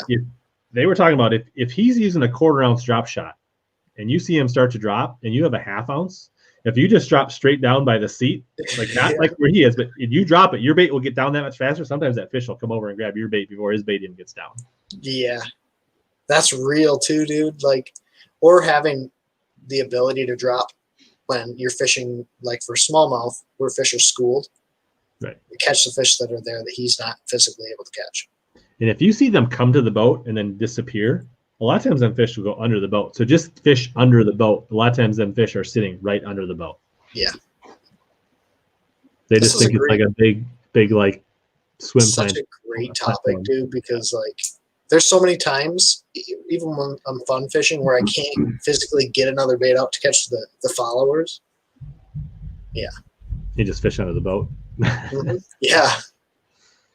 Smallies and weeds, yes. Yes, especially post-spawn. I love to try and catch them like out of weed beds. I look for weed beds when they're around perch, schools. There's just if there's good green grass, smallmouth will be in the grass. Especially they typically want to have some rock or sand or gravel near it. not so much a lot of times if it's mucky, or like largemouth don't need as much hard bottom, but typically if there's harder bottom in the lake, you'll find the grass around those, or the smallies around those grass in the weeds. And a lot of times it's not like in the middle. My Reese is bothering me. Mine's 10 and she moves around. She's my baby, but she's not as small as your baby. Dude. Now she's giving me the evil eye. It's funny because when you have a kid, I was always like, man, I don't know that I really want to have a kid. Changes everything. Yeah. But no, going back to the grass, a lot of times I'm not fishing like in the middle of a grass patch. I'm fishing the current sides or edges. The back current edge, right? Like, smallies are way more edge related in the grass than larges are, for sure. Yeah. So that's one thing. Like, not saying they never get, but typically if they're on the flat, it's because there's a rock making a hole, or a stump, or a log making a clear spot in the grass. Or it's super sparse. Like, they'll definitely get on flats of grass if it's patchy and sparse. Going back to what I was saying earlier about like that perch grass and those sandy, like that's a different. But if it's thick grass, you can pretty much stick to the edges with smallies. Cold water bass, lethargic, Alabama rig get tossed much. So we can get into this. What is the Michigan rule on rigs and hooks and arms and teasers and? Technically, it's a 6-hook regulation, so you're allowed to have 6 hooks. So almost no regulation whatsoever. Right, virtually no regulation. Like, no, but I'm normally throwing like a 7-wire rig with 5 hooks. That's just where I can get it to balance the best, and I feel like it gives it a giant presentation. So since you can throw real rigs a lot of the time, I guess 2-part, inland and Great Lakes, if it makes a difference, when and why do you like rigs for smallies in Michigan? I'm not great with an A-rig. Like, there's guys that bust them in 2020, you were going to get better with it. I don't know if you remember that or not. Yeah, that was my goal. Going back to the kid thing. No, it's funny, though. Like, that was my goal. I do think I became better than I was. Like, I did learn to throw it, and I learned about some other A-rigs with more flexible arms that kind of give the bait more lifelike movement. But for me, there's 2 types of rigs. You're going with a big A-rig that you want to imitate a big school of bait fish, like a 7-wire, or you're going with a lighter wire finesse style A-rig with like 2.8 and 3.3, and that is more of like a swim or like a spinner bait. Right. There's a lot of application fishing around grass that comes like 3 or 4 foot below the surface, and you fish it above the grass for smallmouth that are kind of just roaming the grass, like we just talked about. So, I mean, I'm not great with it. For me, it's a very specific approach. So, is there certain times of the year? Like, do you think it's better? A lot of times, it's fall for me. Okay. When they're on a spinner bait, or when they're on a swim bait, and when they're grouped up, it's a great technique, but I feel like it busts them up really fast. Right. You're going to draw, like when you start catching, you're pulling the school a lot. Yeah. Sure. And Minnesota, 1 hook. So at that point, is there even a real benefit to throw? Well, there is, like, so at certain times of the year, we have the Minnesota rig. I'm going to pull it out just to show people. What is this? Is it like... It's got a lot of blades on it. Let me, yeah, just a second. Give me a second. But you can, while I'm pulling up the Minnesota, you can answer Sean's question about cranking. Great question. Craw patterns for cranking. Do you like cranking in the winter? Cranking in the winter is a weird thing. So I've had really, really good days, but a lot of times that's when the water is warming. So it's like your water temps are in the 40s, but you have a sunny day, the water is warm, these fish are in shallow water, and a lot of times it's very different than like speed cranking. It's like you get that bait to bottom and you just crawl it. So you're getting that bait down.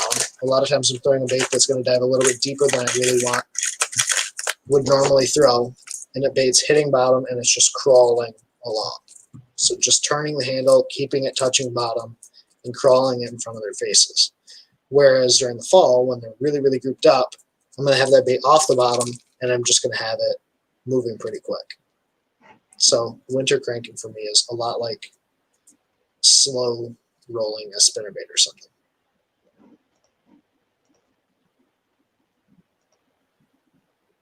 The Minnesota rig.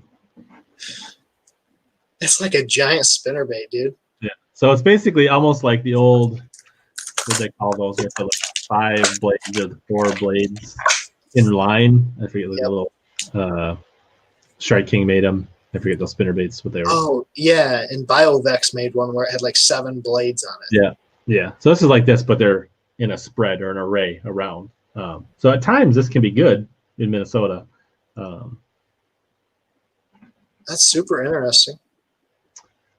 Hog Farmer stuff is so good too, dude. Hog Farmer makes some phenomenal. Like Minnesota, you just throw this thing, the meat rake with all the hooks and all of the. Actually, this one only looks like it's got 2.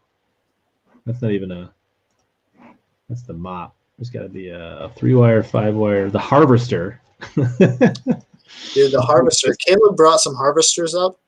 And it is like enormous, man. Like I have 3 of those sitting in my garage, and I told Caleb, I'm like, Bass Quest, I have no clue when I would throw this thing. So you just in Michigan, you can just put a dummy up here and put jig heads on all the rest of them. Yeah, exactly. Or if you really want to get crazy, one thing he does is he cuts those 2 bottom, cuts those off, uses them as a brush guard, and he'll fish them around cover that way. Okay, cool. I suppose you could put dummies on them too. Yeah, you could do that as well. Yeah. So we talked about this with Pang Rack 2 weeks ago. We were talking about this. You can fish six hooks, right? Yeah. Is it typically 1 or 2? They almost eat the same one all the time, don't they? A lot of times it's the same one. It's the middle one or the big one or the bottom one or. Yeah, or like if one gets torn. It could be like they're going and they're always hitting the same one. But like if one of those baits gets torn and it is running a little bit different, they'll like switch up on which one they key. And then it'll continuously be on the other same one. So it's really interesting.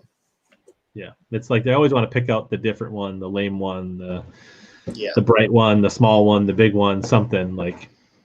And another thing that we played around with, and my buddy Nathan is a lot better with the rig than I am now, is he'll play with like bait colors. He'll have like 4 different bait colors, and when he figures out which one they'll key on, he'll like add an extra one to his rig.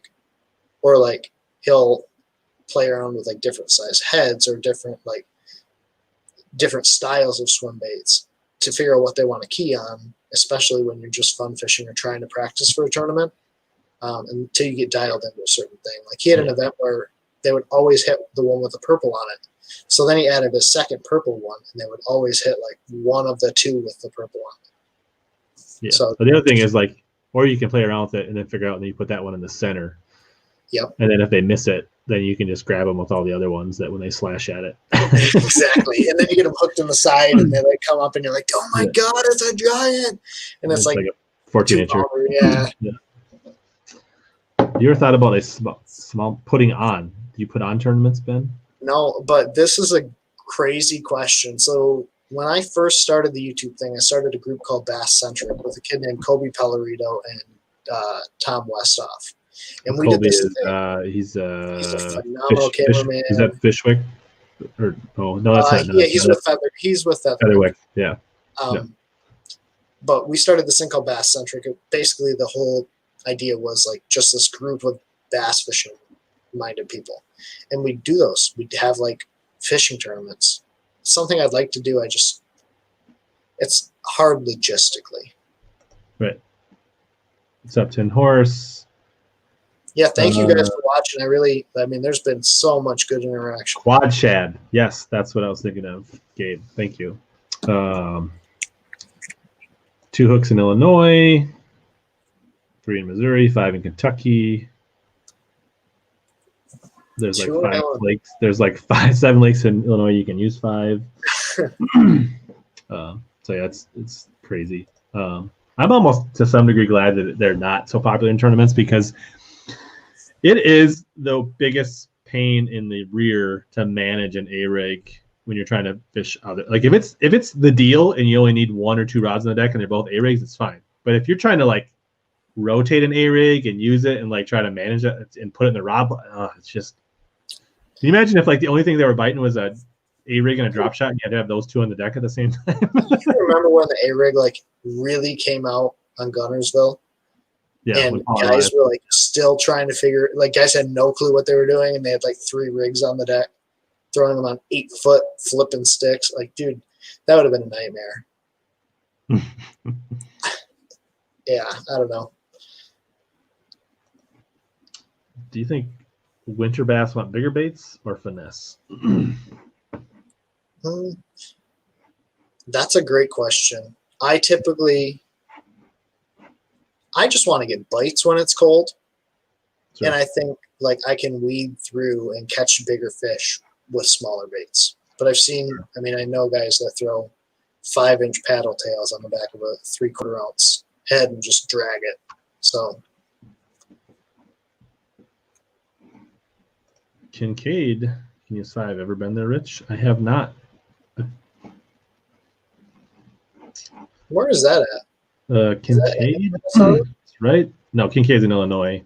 Okay. I feel like it's west central Illinois. Not super far from St. Louis, I don't think. What rod do you throw your A-rig on?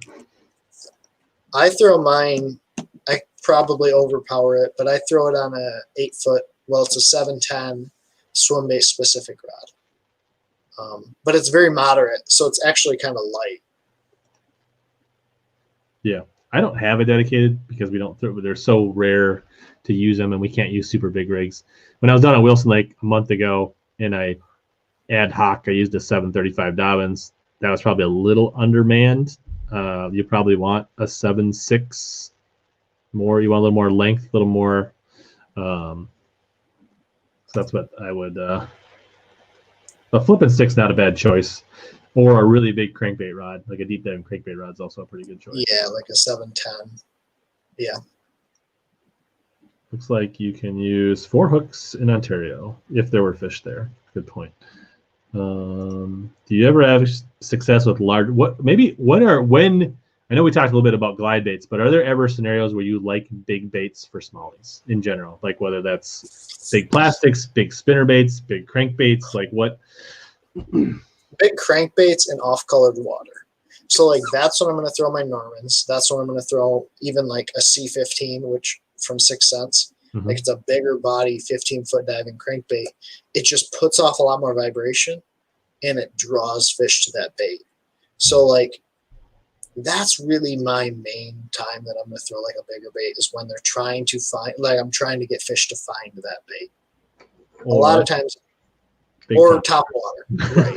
Exactly. Big top waters, especially on inland and rivers. I don't know about Great Lakes, but like, do you hear much about topwaters being a big player on like St. Clair and the Great Lakes? Not really. The mayfly hatch was like the one time a year where you'll see it, and that's like a popper or a shower blow style bait, right? Just something that isn't super intrusive, throw it around those mayfly slicks. But you're not typically throwing the big shower blows, the big vixens, the big one knockers on the Great Lakes. No, not a lot. There might be. I bet you there's a window in the fall, maybe. But I've tried to force it, but again, man, like I'm sure you can. I just think there's more effective approaches. You know what I mean? Mm-hmm. Yeah, like a big spinnerbait probably crushes more so on the big waters than the big top water. And you know what's funny is I've never had like a banner day on a spinnerbait. I think again it's because of when I got into bass fishing, but like I have some spinnerbaits and I've caught a lot of smallmouth on spinnerbaits, but I've never been like this is the best approach all the time. I can't say that I've had many times I've hit the window. I mean, I've caught fish on them. But I've got some buddies that love spinnerbaits, and they're like, "Oh man, up on the lax last week, we crushed my spinnerbait." I go up there next weekend and couldn't buy a bite on a spinnerbait. Dude, same, same, so much. Yeah, so Carbondale, Illinois, is where Kincaid is. Okay. So just while we're, I want to throw this up here while we're. So just if you guys haven't like checked out Ben's channel, or Benjamin if we're going to be formal. Yeah. You can see there's a lot of smallmouth content by his stuff. What is this? That I don't know what that is. It must have been a bycatch. No, that was when I got into tournaments for like 4 weeks. It looks like your buddy caught it. It doesn't even look like you caught it. Yeah. That probably makes sense. But a little bit of bait making, a lot of smallmouth. Well, you started a second channel for bait making. You're dabbling. Yep, dabbling. But yeah, so if you want, like, he's got a ton of great content that goes deep for smallies. So I definitely, if you guys are new to Ben's content, definitely give him a shot. Check things out. You can see here's that purple that I was telling you about and the hair jig right there. Yeah. So lots of cool stuff, and you can see he's fishing a lot of that super clean, beautiful water in Michigan. A lot of his thumbnails. So good stuff. So I just want to shout that out. Thank you. Like Ben, like myself, still works a day job to get by. Yep. Yeah. All right. Let's see. I've heard people Mega Bass, Okashira Screwhead. Great question. Versus regular. Great question. I don't have a good answer for you. I wish I did. It's a bait that haven't dabbled or have you used it at all, or I've dabbled. I just don't know when it really shines. Like, it's one of those baits. Tom and Kobe throw it, smash them on it. I don't know when it would shine in my arsenal. Like, when are they really smashing them on it? I don't know. A lot of them are made really small sizes too. It's like a 16th and an 1/8 ounce head. So obviously it's more of a shallow water presentation. Probably the same time you'd be throwing a fly. Yep, exactly. Exactly. So we didn't talk about, I mean, like, let's maybe run through some. We're getting a little long. Why don't we run through a few? So like Ned rigs, you pour your own Ned rigs, right? Yep. Like, are you like an 1/8, a 330? I think you're a 332nd guy. I actually throw a lot of larger Ned rigs, like heavier, until just recently. So like I was throwing like a 1/4 a lot because I'm like, just get it on bottom and drag it around. But especially like over the past 6 months, 8 months, I've become like a lighter 332nd ounce kind of guy. An 1/8 is too light. 332nd, or other way around. An 1/8 or a 332nd. Sure. Yeah. Do you ever play around with like the shapes? Like the craws, or do you like the sticks, or like so mainly it's either a flatworm, a hitworm, or a hula sticks, but like there's a small window that I like around that 55 to 60 degree range where I really like the craw. Okay. Yeah, for me, like I'm a big like hula stick and Tickler Z. I guess I grabbed all hula sticks. I didn't grab mine, but like the Tickler Z and the hula stick are like my favorites. I think it's mentally for me. I like to see that little bit of action. I don't know if the fish really care, but in my head, that helps me. There's like 0% of the time that I would just throw a regular TRD. Okay. I cannot say that I've thrown like a TRD in the past. What about when you pour your own? No, it's just for show. I poured that color just because like it was a cool mold. But like, no, for me, I'm like, just give me some sort of movement down there. Right. That's why the hula stick. And something that kind of looks like a tube. I'm more confident. Yes. Nice. Yep. You ever play with MaxScent on a Ned rig? Yeah, the hitworm, and even the flatworm. Like the flatworm's really, really underrated on a Ned head, just because it has like kind of a gliding movement. Gabe, you're gonna have to catch up. We talked about MaxScent quite a bit early on, but in short, Ben's a big fan. When you listen to the podcast version, you will recover that. S waivers, a player in smallmouth. I've heard of people doing well on them. I don't think either one of us have really done much. Whopper Plopper is an underrated. Like I don't throw it a ton, but it can be really good for smallmouth. It's great in river situations, especially like I really like the 90 size, like the small size, and there's like 2 rivers that I can think of where I had success on the Whopper Plopper, and it's always around like hard cover, like boat docks or laydowns. Yeah, there's a guy that fishes rivers and has a YouTube channel out of North Dakota, like North Dakota Yak or something, and he crushes them on those small ploppers. Yes, dude, great videos too. He smashes them. I don't watch a lot of it, but I've seen a little bit of it. I will say in our Minnesota lakes where there's grass, the 110 and 135 work really well for smallies on certain lakes that have perch in them. I've never like. You can go big, like just I've like a big never spook. played around with like the big Whopper Ploppers. Yeah, they just. I mean, you know how they hit a big spook and they just come up and they do the same thing. Yeah, with Whopper. It's just amazing. Do you ever use tungsten on Neds or other bottom contact? No. Do you pour all your own drop shot weights too? Drop shot weights, Ned rig heads, jigs. My big thing is I don't want to lose them. I know there was in Alex's live stream some conversation. I think it makes a different sound.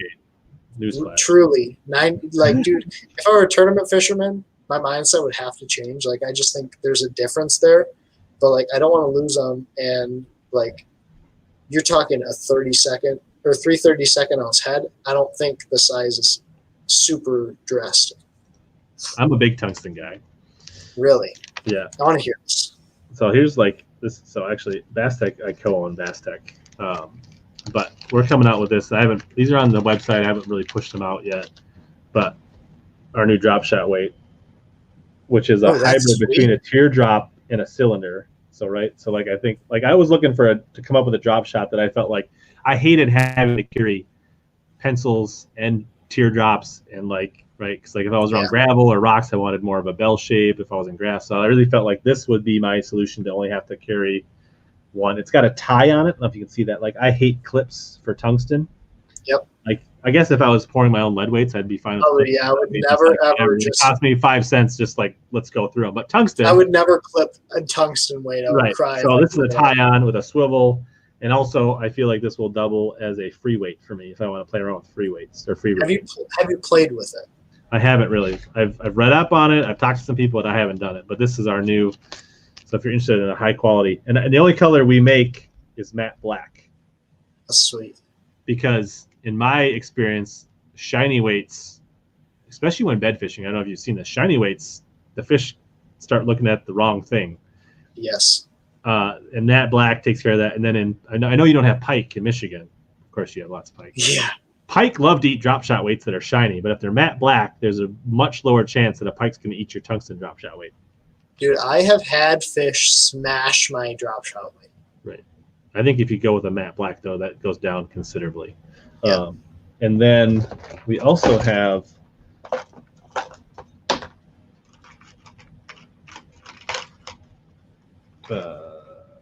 tungsten Neds. Ooh, that looks good too. Look at that bait keeper on there. We made them all weed guard, and my theory there is you can always snip the weed guard off, but you can't put it back on. Mm-hmm. So we only made one version. I'm really big on like minimizing SKUs to what you really need. 1,000%. I agree with you. So that's like we've got one size or one kind of drop shot to rule them all, one color, one profile. And same with we only make a green pumpkin. We don't make any other color. You can paint them yourself, I guess, if you want. We might get into like chartreuse or red or something like that. But I figured there wasn't really a need to have a black and a green pumpkin. Like natural is natural, right? Mm-hmm. So I don't know. I like to play it. Like tungsten is. I'm big on tungsten. So what's your thoughts on tungsten for bottom contact? I think for me, it's more the feel and the transmissibility of. I don't think it's necessarily. True. I mean, part of it is the smaller profile sometimes, but for me, it's the bottom contact. It's almost like the same reason I'd want Livescope or Mega 360 is to know what's going on more. Yep, that makes sense. I mean, for me, I've never really thought of it that way. Again, I'm fishing such a heavy Ned rig. Like, if I can't feel it, then I'm an idiot. Right. Right. Like, that's just the way I think about it. But I agree, because I won't fish anything other than a tungsten bullet. Right. So I get it. Regular TRD slays.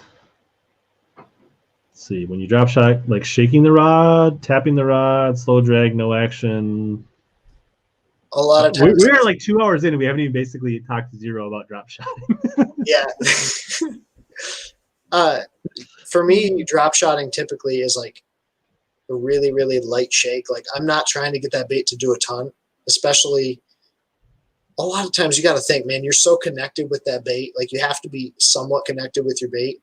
it has so much natural action if the boat's moving at all. So I don't really need to impart a whole lot with my rod. Like I'm just trying to move it along the bottom and stay in contact or feel it.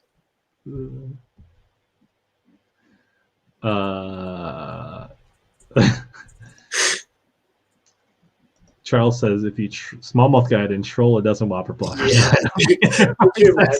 That is hilarious just to visualize that. Like just like a sea of Whopper. Dude.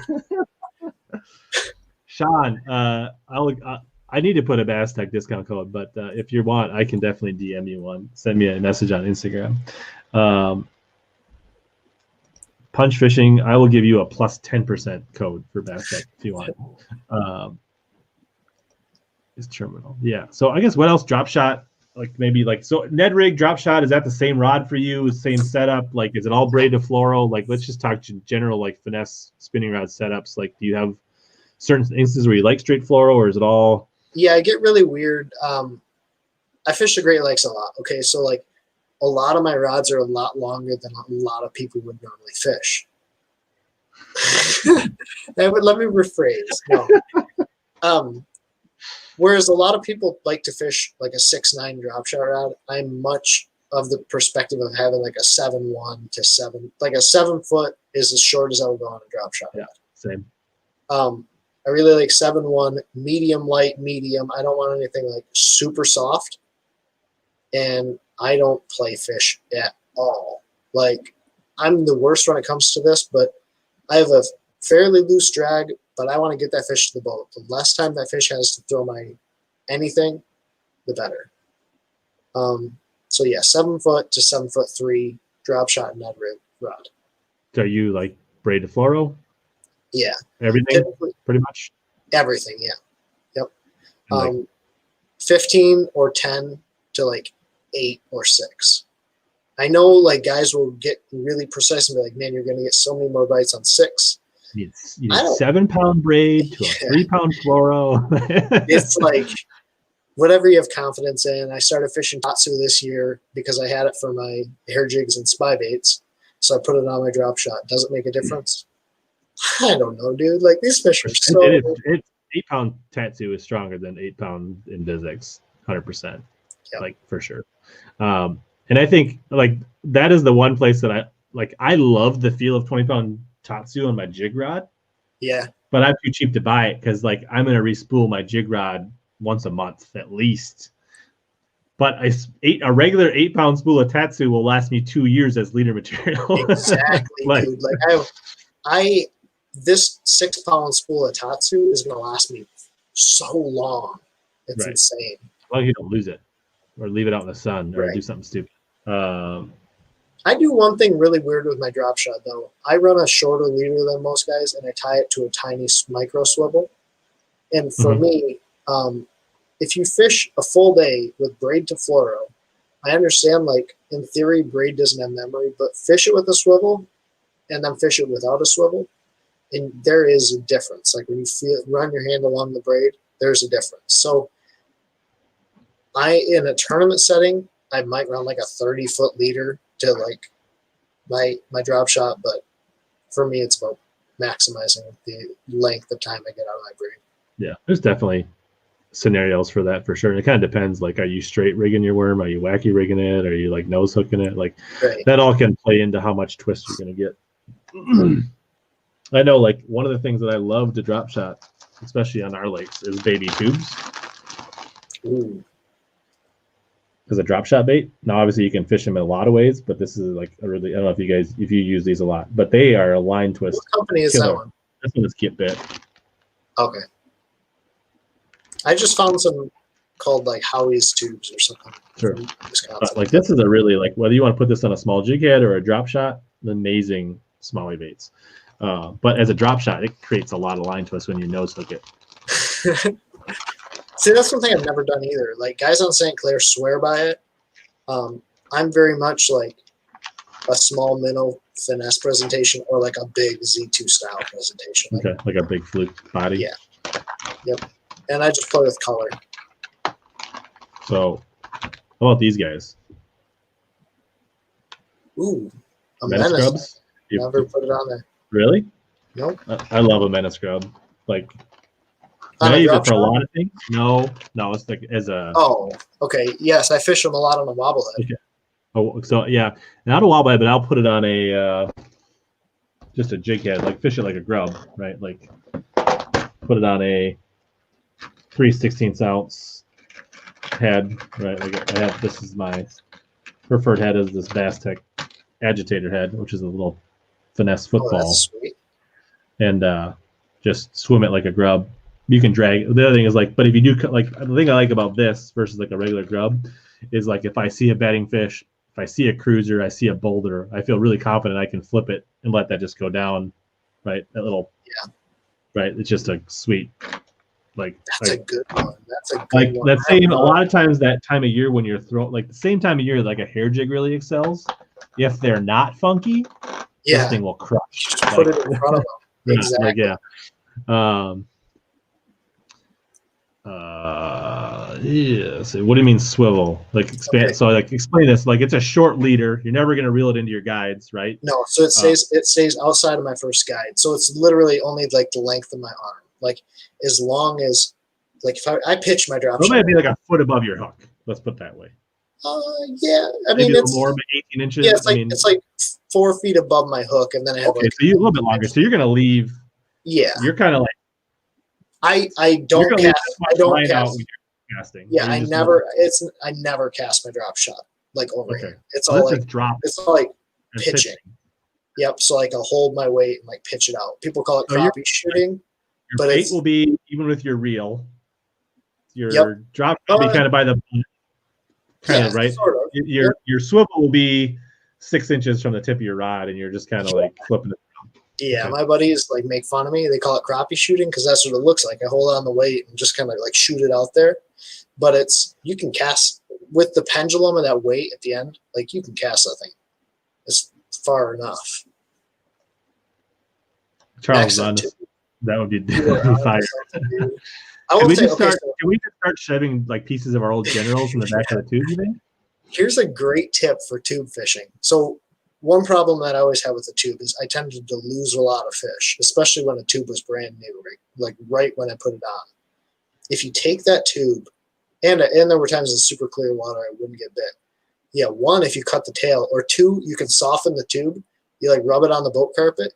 It'll make the tube seriously, significantly softer, and it'll basically make it, and it'll make it super matte colored, which in most situations doesn't necessarily matter, but in clean water situations, having a bait that's not super like shiny and reflective, because if you think about it, like the bait fish are not, well, bait fish are, but like gobies are not naturally like shiny creatures. So having something less shiny is, I think, confidence maybe, but it makes a difference. So I assume you're nose hooking a lot because you use a lot of minnow baits. So you're mostly nose hooking your drop shot? Yeah. What's your hook? Are you like a Nico hook, a mosquito, like what's your hook of? I run a mosquito 1/0 owner. So I run a big hook or a VMC number 2, which Nico, but it kind of overpowers some of the baits. Like it's so big that like if I'm running a flatworm on it, it like almost overpowers it. So a VMC owner an owner mosquito 1/0 is like my favorite. And I'm just like, I wish I had a hook here. We'll do it with my treble hook. Janky. But all I'm doing is I go through the bottom and come out the tip of the nose. Like I'm not going through the top of the bait. Yeah, you're leaving it where the point is just sticking out the nose. Just barely coming through the nose. Yeah. It's a little more weedless that way. It's a little more. And it's not going to spin around your hook as bad. Yeah. So a lot of times, like if you have it where you just go all the way through, it'll spin a lot, and you'll end up with like hooked like this. Yep. It'll come back where it's just caught weird. So.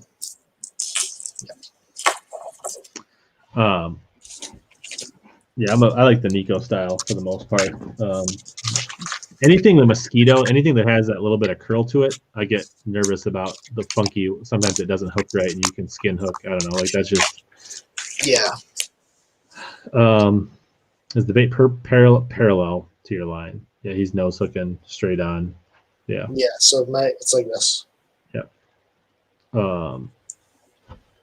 Should maybe touch on Kitech swim baits a little bit. Ooh, that's a good one too. Like, are you a Kitech guy? Do you throw any other swim baits? Do you throw? I throw a lot of Kitech. Easy Shiner, I really, really like. Overall, the best like full body soft plastic swim bait is a Kitech swing and back fat. 3.3 or 3.8 are my two main sizes. 3.3 and 3.8. Yeah. And head wise, do you pour those yourself too, or? Yeah, I just throw it on a ball head. Yeah, I use that same Menace Grub head that I use, that agitator head, a lot for that. Then the other one I like is the Dobbins. Ooh, so it's got that. I don't know if you can. It's got a 2-barb system, so the one barbs go that way and the other barbs go that way. That's surprisingly effective for just pushing it on. If you don't like, you really don't want to use glue, it makes your baits last a while. It's definitely worth. If you're not pouring your own, like it's a pretty good setup.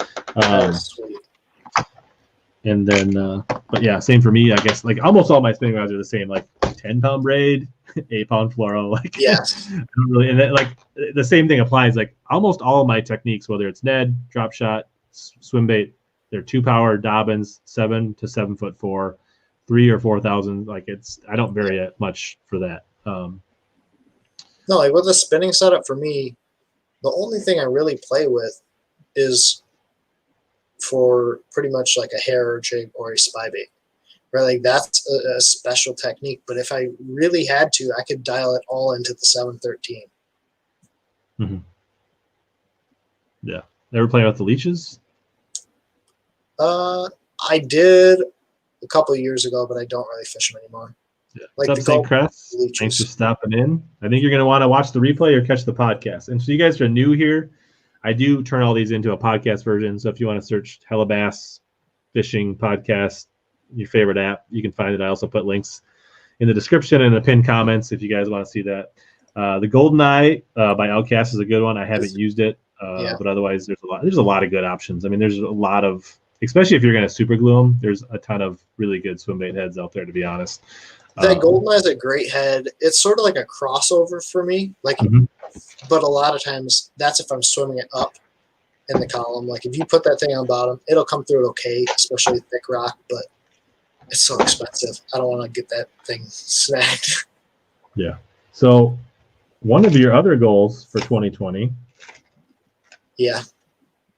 How did it go? What did we learn? Terrible. You're Terrible. not a convert yet? You're still building confidence? No. Yeah. It was one of those things where it was a weird year, though. Like, I didn't fish much in what I would consider, like, the prime time to be throwing a hair jig because we had just had the baby in June. And so, like, June, July, August was when I would, like, in my brain, pick it up a lot. It didn't happen. Yeah. You said hair jig, but you meant spy bait. Oh, yeah, I meant spy bait. Yep. Yeah. It was one of those things, though. I had rigged up all year. Just I did a full show with David Swanside, right? And he's like, "Man, just throw it, just throw it, just throw it." Yeah, I heard like you're talking about the podcast. Yeah. You did with Alex. You guys like it 2 parts. It was like 4 hours long. It was like super long. He just He gets you jacked up. He talks about it. He's like, you're like, when you listen to that interview, you're like, I'm gonna catch 1 million fish. I'm gonna crush them. It's gonna be amazing. And then dude. But then it's one of those things where like you have to really have the confidence to throw it. Yeah, I don't know. Like I've dabbled, and then I throw it, and then somebody else catches 5 fish, and then I'm done with it, and then I don't know. I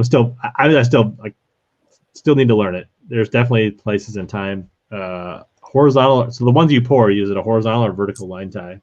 Okay, so I'm on your as not OCD about this as I am. Like I'm super OCD. If I'm gonna be fishing it on bottom and using a horizontal line tie, it just comes through cover a lot better. So if you're gonna drag and bounce around rocks, it'll be like a 60-degree horizontal. If I'm up in the water column, because I want to kind of keep that head up as much as I can. Like I want to keep it so it just crawls over stuff. if I'm up in the water and I'm fishing it up in the water, it's a vertical 90. And that's basically to keep it more horizontal facing. Keeled. More keeled out, exactly. Interesting. Yeah, I use a little bit of both, but that's a good breakdown. Float and fly on the Great Lakes ever? I've never done it. Well, I've never done it on the Great Lakes. The first time I ever did it was last year in January. I decided to make a trip to Tennessee and did the Damiki rig and float and fly. And, yep.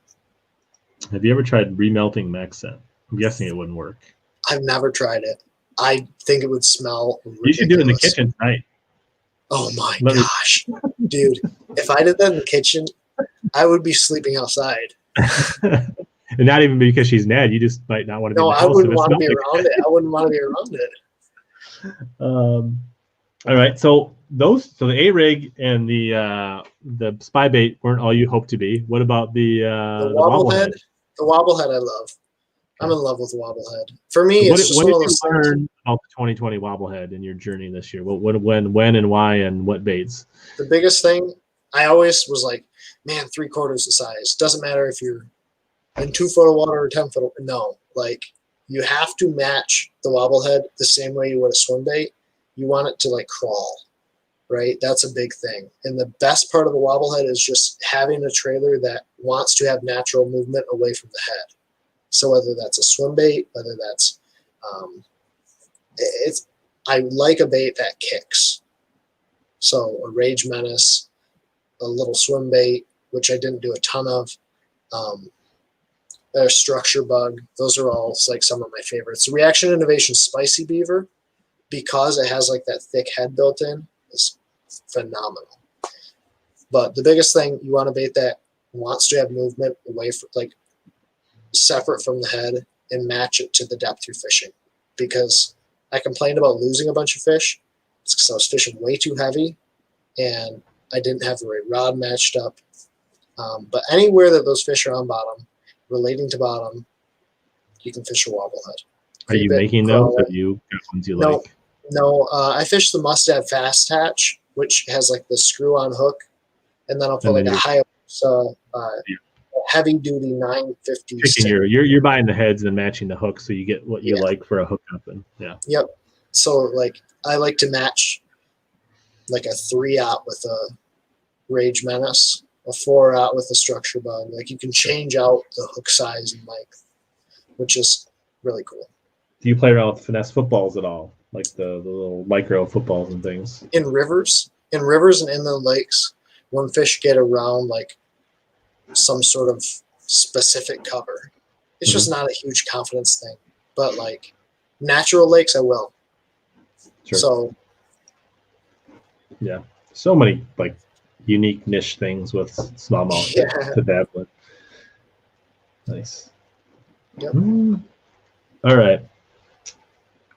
We didn't talk about tubes much. So we talked about rolling around. Like, are you an exposed tube guy? Are you? I'm an exposed tube guy, but I'm also like a very anti-tube fisherman now. Like, just in general, I know a tube has a time and place, but if I can throw a Ned rig and just get bit, I'll throw a Ned rig. Tube's going to catch a bigger fish, but Ned rig is going to get more bites. So, like, where is that trade-off? Where does it break even? That's kind of how I think about it. Yeah. Punch, we talked a bunch about crankbaits in the first half hour, so you have to rewind. What's up, Bailey? Bailey's stopping in. What's up, Bailey? It's kind of like past Bailey's bedtime. I don't know what he's still doing. Yeah, no, that kid should be asleep by now. So I'm a big stupid tube guy. You ever play with the stupid tube? I've not. Yeah, it's more of a cover thing, like skipping boat docks, fishing around grass, fishing like rivers, that type of stuff, wing dams. Like that's where a stupid tube I think is really good. Obviously in the Great Lakes, there really wouldn't be an application that I would know about unless you like had wrecks or something, but then you'd probably fish a drop shot or something like that instead. But yeah, there's some times and places where I'm like, man, a stupid tube would probably work, like really thick perch grass when like you can't fish a bottom bait, or like up north in particular, you fish around these. They're not tulies, but they're like sort of reeds that stick way too far out into the water. A stupid tube would probably smash them. Yeah, for sure. I lose fish. Bailey says he loses fish on tubes any reason. Are you fishing exposed tubes? I lose a lot of fish on the tube as well. I don't really know the reason why, but yeah, I lose a lot of fish on the tube. I can't say that I do. I will tell you one thing. I fish most of my tubes on a bait caster, and I fish them on 10 to 12 pound line. So back to the hook them and get them to the boat. Yeah. And I maybe use a little bit bigger hook. I don't do a lot. Like I would say like spinning rod tubes. That's where I probably lost fish. So like if I'm trying to fish a tube on that same 10 pound braid to 8 pound fluoro, I think I lose fish there. But when I'm bait cast, I don't have that issue with tubes. I wonder if it's like jig fishing, right? Like I love when I largemouth fish, like I'll fish a jig even when they're not eating a jig. Mm-hmm. But like just being able to hit that fish, like drive that hook home and get the fish to the boat, right? Like I wonder if that's what I'm doing wrong with the tube on the spinning setup. Yeah. So that's me. I think maybe power up. I would say if you're losing fish, I would say try a heavier action rod, potentially. Dark sleeper. Are you a dark sleeper guy? I haven't played around with them. Dude, so that is like a huge thing around here. Like everyone fishes and trusts. I have had bad experiences. Like not getting bites or not landing? No, like I get the bites, but I don't land the fish. And I just don't, like, in my head, understand how to fish it effectively. And I've gone so far as I got so pissed off, I cut off those little flanges that are supposed to protect the hook. I'm like, this thing's junk, and I have some, but I don't know how to fish it. It's a confidence thing. Yeah. So it's like the thing is like the more you get dialed in on X, you leave yourself, vulnerable. Like it's like if we're gonna blitz on the strong side, we're leaving ourselves up to the screen path, right? Like Punch Fishing says I have to set him hard like a football jig. I've seen guys throw them on a bait caster, like they tell you throw it on a bait caster. I don't own it. If I did, I would throw it on a bait caster. But I'm like, do I fish it like a jig, or do I swim it like a swim bait, or do I do a crossover thing, like I drag it and swim it? More people say fish like a football jig, but I don't have any real personal experience. It's one of those things that I'd love to learn. I just don't know. Yeah, I would say stupid tube, same thing. Like for me, people say they lose fish on a stupid tube, but I fish on a bait caster, and I catch them. Jig for tube EW, that kale hook. Stupid tubes. Yeah, actually, I mean, in theory, the hookup should be worse on a stupid tube. So I don't know because you're coming through some plastic. Right. It depends. Like some people say they can't hook them on a stupid tube, and that's why they hook it, they fish it exposed, and vice versa. So, fish a dark, like Punch, the guy that's brought up, he says he fishes them like a jig. So think of it as a big Ned or a small football jig, I guess, like across it, like probably halfway between a football head and a Ned. That's good to know. Watch, that's gonna be my new confidence bait next year. I'm gonna pick that thing up and I'm just gonna start smashing them. Kevin, great answer. He said that this is what I would like. Yes, 15 pound and a 743. I love me. A Dobbin 743 is like my favorite bait casting Smallie rod. Like I'll throw tubes, I'll throw mojo rigs, I'll throw like all kinds of stuff on that Dobbin 743. Show us what a stupid tube rig looks like. I don't have any handy in the basement. I don't have any tubes. I have small tubes. I don't have big tubes. You're gonna have to go just search stupid tube and watch my video, Chad. You know what it looks like. But you got to do your homework. I've got a video on the stupid tube. Cool. We're a little over 2 hours. Is there anything else? Last call for questions. Anything else we didn't cover that you want to cover, Ben? No, dude. I'm just really I really appreciate all the people that have joined us and hopped on here. I think we're up around 60 some for a while, so that's pretty solid. We didn't set any records, but it was a good night for sure. We've had solid numbers all night, so appreciative for the people that hung in there and hit the thumbs up. Yes. Yeah, I appreciate you taking the time. this was, I mean, like I always, like most people say, like, what, we were on for 2 hours? Were we really that long? Like it never feels like. Yeah, no, it did that not long. feel like 2 hours. It was like, yeah, I really appreciate you having me, dude. Yeah. MaxScent tubes and should Carolina make rigs. Yep. Carolina rigs, thumbs up, love them. I do, like certain instances. Sand drops, grass lines. I would say natural lakes probably more so. They're probably not a That's big. exactly what I was going to say. It's a very natural lake thing. Yeah. Yeah. So like I said, I think it's what's your Instagram again? I think I got it linked down in the description, but yeah. So my Instagram is at BR Nowak Fishing. It's more so just like me. And then my YouTube is the Smallmouth Experience. Yeah. So we'll have links down below. I flashed, I think, the YouTube channel early in there so you can rewind and see that.